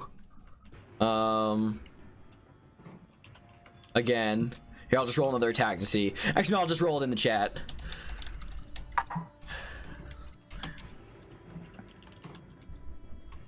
How much health does Officer Bob have? 15? Takes 10 points of damage. Check a major wound, and you need to roll a con check real quick. Okay. Officer Bob immediately falls to 0 hit points, is unconscious, and is not dead. Wait, is it if you? Oh god, I forget. I'm trying to find it on my screen. Okay. Okay, no, wait. Yeah. Con roll to avoid falling unconscious, so he falls unconscious, and then. Yeah. Okay. So he has. So yeah. So Bob is unconscious, and he's taken a major wound, which means he's effectively dying. No, he's unconscious. He's not dying until he hits 0. Oh, I see. Yeah. Okay, thank you. So, okay, cool. So he's unconscious. Okay, my bad. I thought you dropped to 0 when you hit unconscious and called Cthulhu. My bad. Okay, phew. So, Bob, who goes down to cuff Makunga Madari, Makunga flips over, leaps forward, and just drives both lion claws, like one into Bob's stomach, the other one through his neck. And immediately rips those out. So, Officer Barnes. Because I took aim earlier and I said I would try to shoot him if he hurt Bob. And I'm right on him at this point, and Point blank. And he just fought back, which means all attacks against him now, because he's outnumbered, have. So you actually have this with 2 bonus dice. Yeah, and he can't fight back or dodge or dive for cover or anything. Cool. So 2 bonus die on the Colt revolver. Yep. Okay.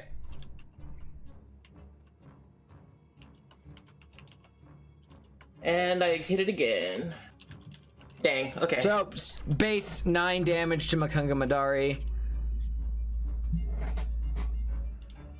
And I have to take my next turn to reload, so I'm kind of fucked. But like, I got you. That's okay, because you.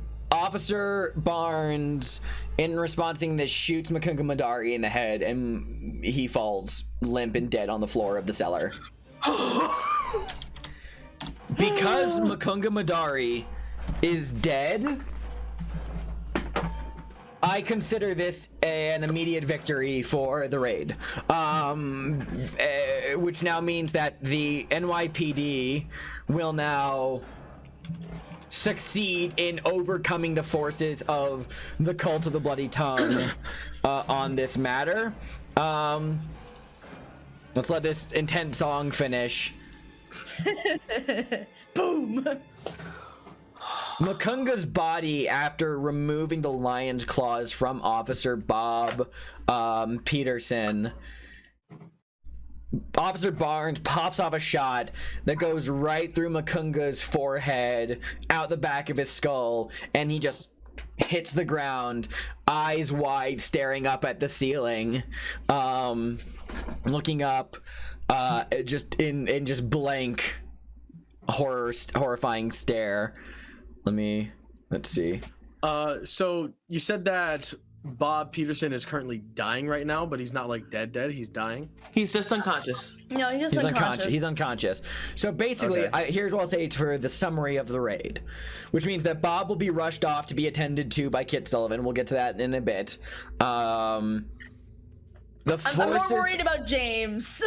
James, after he comes out of it after a little bit more. As the rest of the cult's being corralled, James, you feel your rationality and senses come to again as you're able to shake off the mental assault you were enduring, to see that around you the forces of the NYPD have largely got. There's a few cops dead.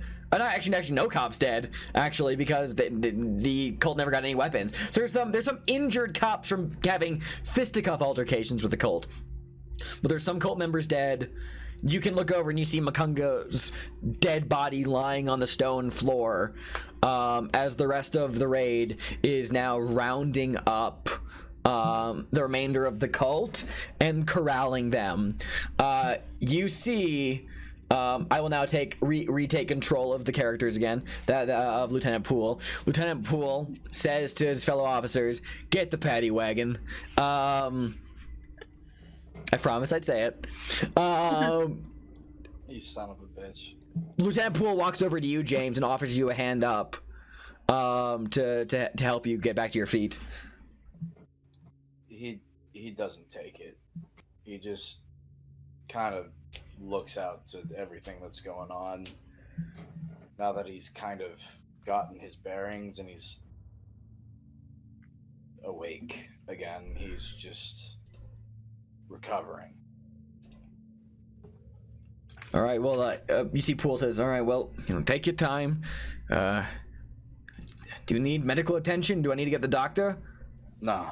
Okay. Just cool. I'm all right. All right. Just give me a minute. Yeah, sure thing. Right, boys! Round up these lot! Get them outside! Attends the officers, the situation, kind of goes back. After a minute, he looks around the area and he goes, what the fuck was going on in here?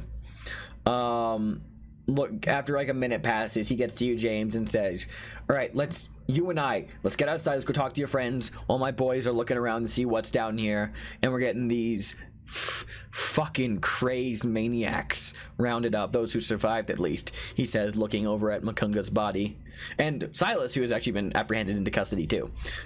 Come on, let's go outside, he says. Yeah, let's go. Come on. Yeah. All right, you boys, keep looking around. Get that well open. I want to know what the fuck's down there. If there's bodies, we need to get them out of there. Come on, let's. And Poole follows you up and outside. Sybil, Sunil, Mason, Kit, you are all given the signal that the raid has been successful, the situation is locked down, and you can now go over. Kit, it is brought to your attention that there is a man who is like critically injured. Kit sprints. Yeah. Just full instincts take over. He sprints and give me a first aid check. Let me tab over to the right character sheet real quick.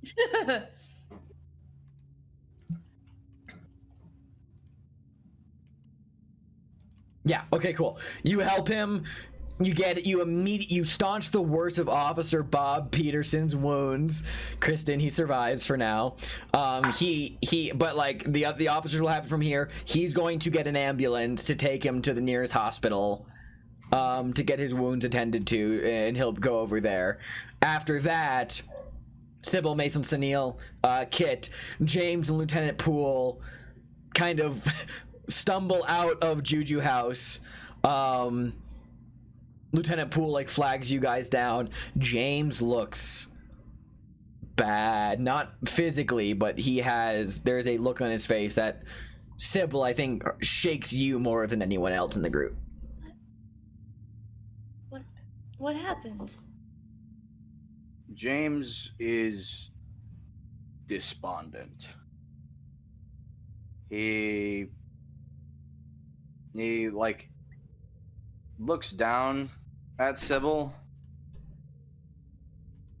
tries to give her like a half smile, gives her a pat on the shoulder, and just walks past fucking everyone. He needs air. Sybil, Poole, actually, as James walks away, looks at you, takes you by the shoulder, and says, he's all right physically. He didn't get... I mean, something got on him, but his wounds are superficial. I don't know. There's a guy down there. I don't know what happened. I didn't see it clearly. He yelled something across the room. I thought I saw a flash of light. I thought it was a gunshot, but the next thing I know, James just started screaming. Does that sound like similar to what Mason experienced with the crawling one? Didn't the mind blast fail against you? It failed against me. Yeah, So, it yeah, was, you don't know. like the hand with the light, though. I mean, Poole didn't see it clearly, so the description for you is not really sure, because he didn't really see specifically. He just heard yelling and saw a flash of light. I mean, either way, you know, Sybil Yeah. they've encountered a scary thing, and she's seen bouts of insanity from scary things before. She's just like, "Yep, okay, that checks out." Yeah. No, that's not what she said. She's like, "Yeah, this makes sense." Like, Do you want me to have officers keep an eye on him while he walks away? Yes. Okay. Hey, you two. Keep your distance. But I want you to keep an eye on Mr. O'Connell over there. Don't bother him. Just make sure that he's, I don't know, make sure he's okay. The rest of you, Dr. Sullivan, Mason, Sunil, Miss Cordova, you'll be happy to know that the raid was I would say complete success, but I'll be honest, I don't know what the fuck I saw down there. Cult shit? Well, yeah, cult shit, but there was, I don't know, maybe I was just caught up in the... It's a bit of a mess down there. If you don't got the stomach for seeing dead bodies, you might want to wait until the coroner gets you. No, No? I want to see what did this. I have a strong stomach. Lieutenant Poole looks at the rest of you. All right, I'll take you down, Miss Swallows. I'll take you down, Miss Cordova. Go ahead. Anyone else? Otherwise, you can wait until we've gotten the worst of it out of the way. Mason thinks for a second, and then he swallows and he nods and follows Sybil inside. All right. I'll be right behind you. I have to take care of the living first. And Kid is going to go around and administer first aid and medicine to make any sure of the other everyone's injured doing all right. officers. Yeah, basically that's his first priority. Sunil's probably gonna offer whatever little hand he probably can in that area, and then because he kind of wanted to nod at Sybil, like, do you want me to go with you, or would you prefer if... I'm okay. Okay. While we're talking about what everyone's doing, I want it that James doesn't just exit the area and then stop. He just kind of keeps going. He keeps walking. He Okay. He's gonna have a couple of officers on his tail, just keeping an eye on him. Yeah. Yeah. All right. Okay. Lieutenant Poole looks at Mason, Sybil, Sunil. You're going down too? Sybil just told him that she didn't want him to, so Okay. he's not. Okay. Like, I mean, if you're busy, then you don't have to. You seem busy. No, he was specifically asking, would you prefer to be alone? Oh. Actually, yes. He nods. No. He goes back to helping Kit. All right. Mr. Allan, Miss Cordova, follow me. I'll take you downstairs. I can show you around the area. Just brace yourselves. It's a little gruesome down there. Before he even finishes, you hear screaming coming from inside Juju House as like 5 cops all come stumbling out the front door, screaming out of their mind and like fully like panicking. One of them is like has the most like shell-shocked expression on its face. One of them's just yelling, "What the fuck was that? What the fuck was that?" Another one just going, "I don't know, I heard it. It's screaming." Poole immediately rushes over like, "What the fuck is going on here?" And one of the guy who's like the most inconsolable goes, "It's in the pit! It's in the pit! Oh my god!" I think it looked at me. Lieutenant Poole looks up at all of you as these cops run out screaming from something they just saw in the basement of Juju House. And we're gonna end there tonight. So, thank you all for watching. We will see you same time, same place, next week on the next installment of Call of Cthulhu, Masks of Nyarlathotep, as this New York chapter comes to a close and we resolve once and for all the horror at Juju House.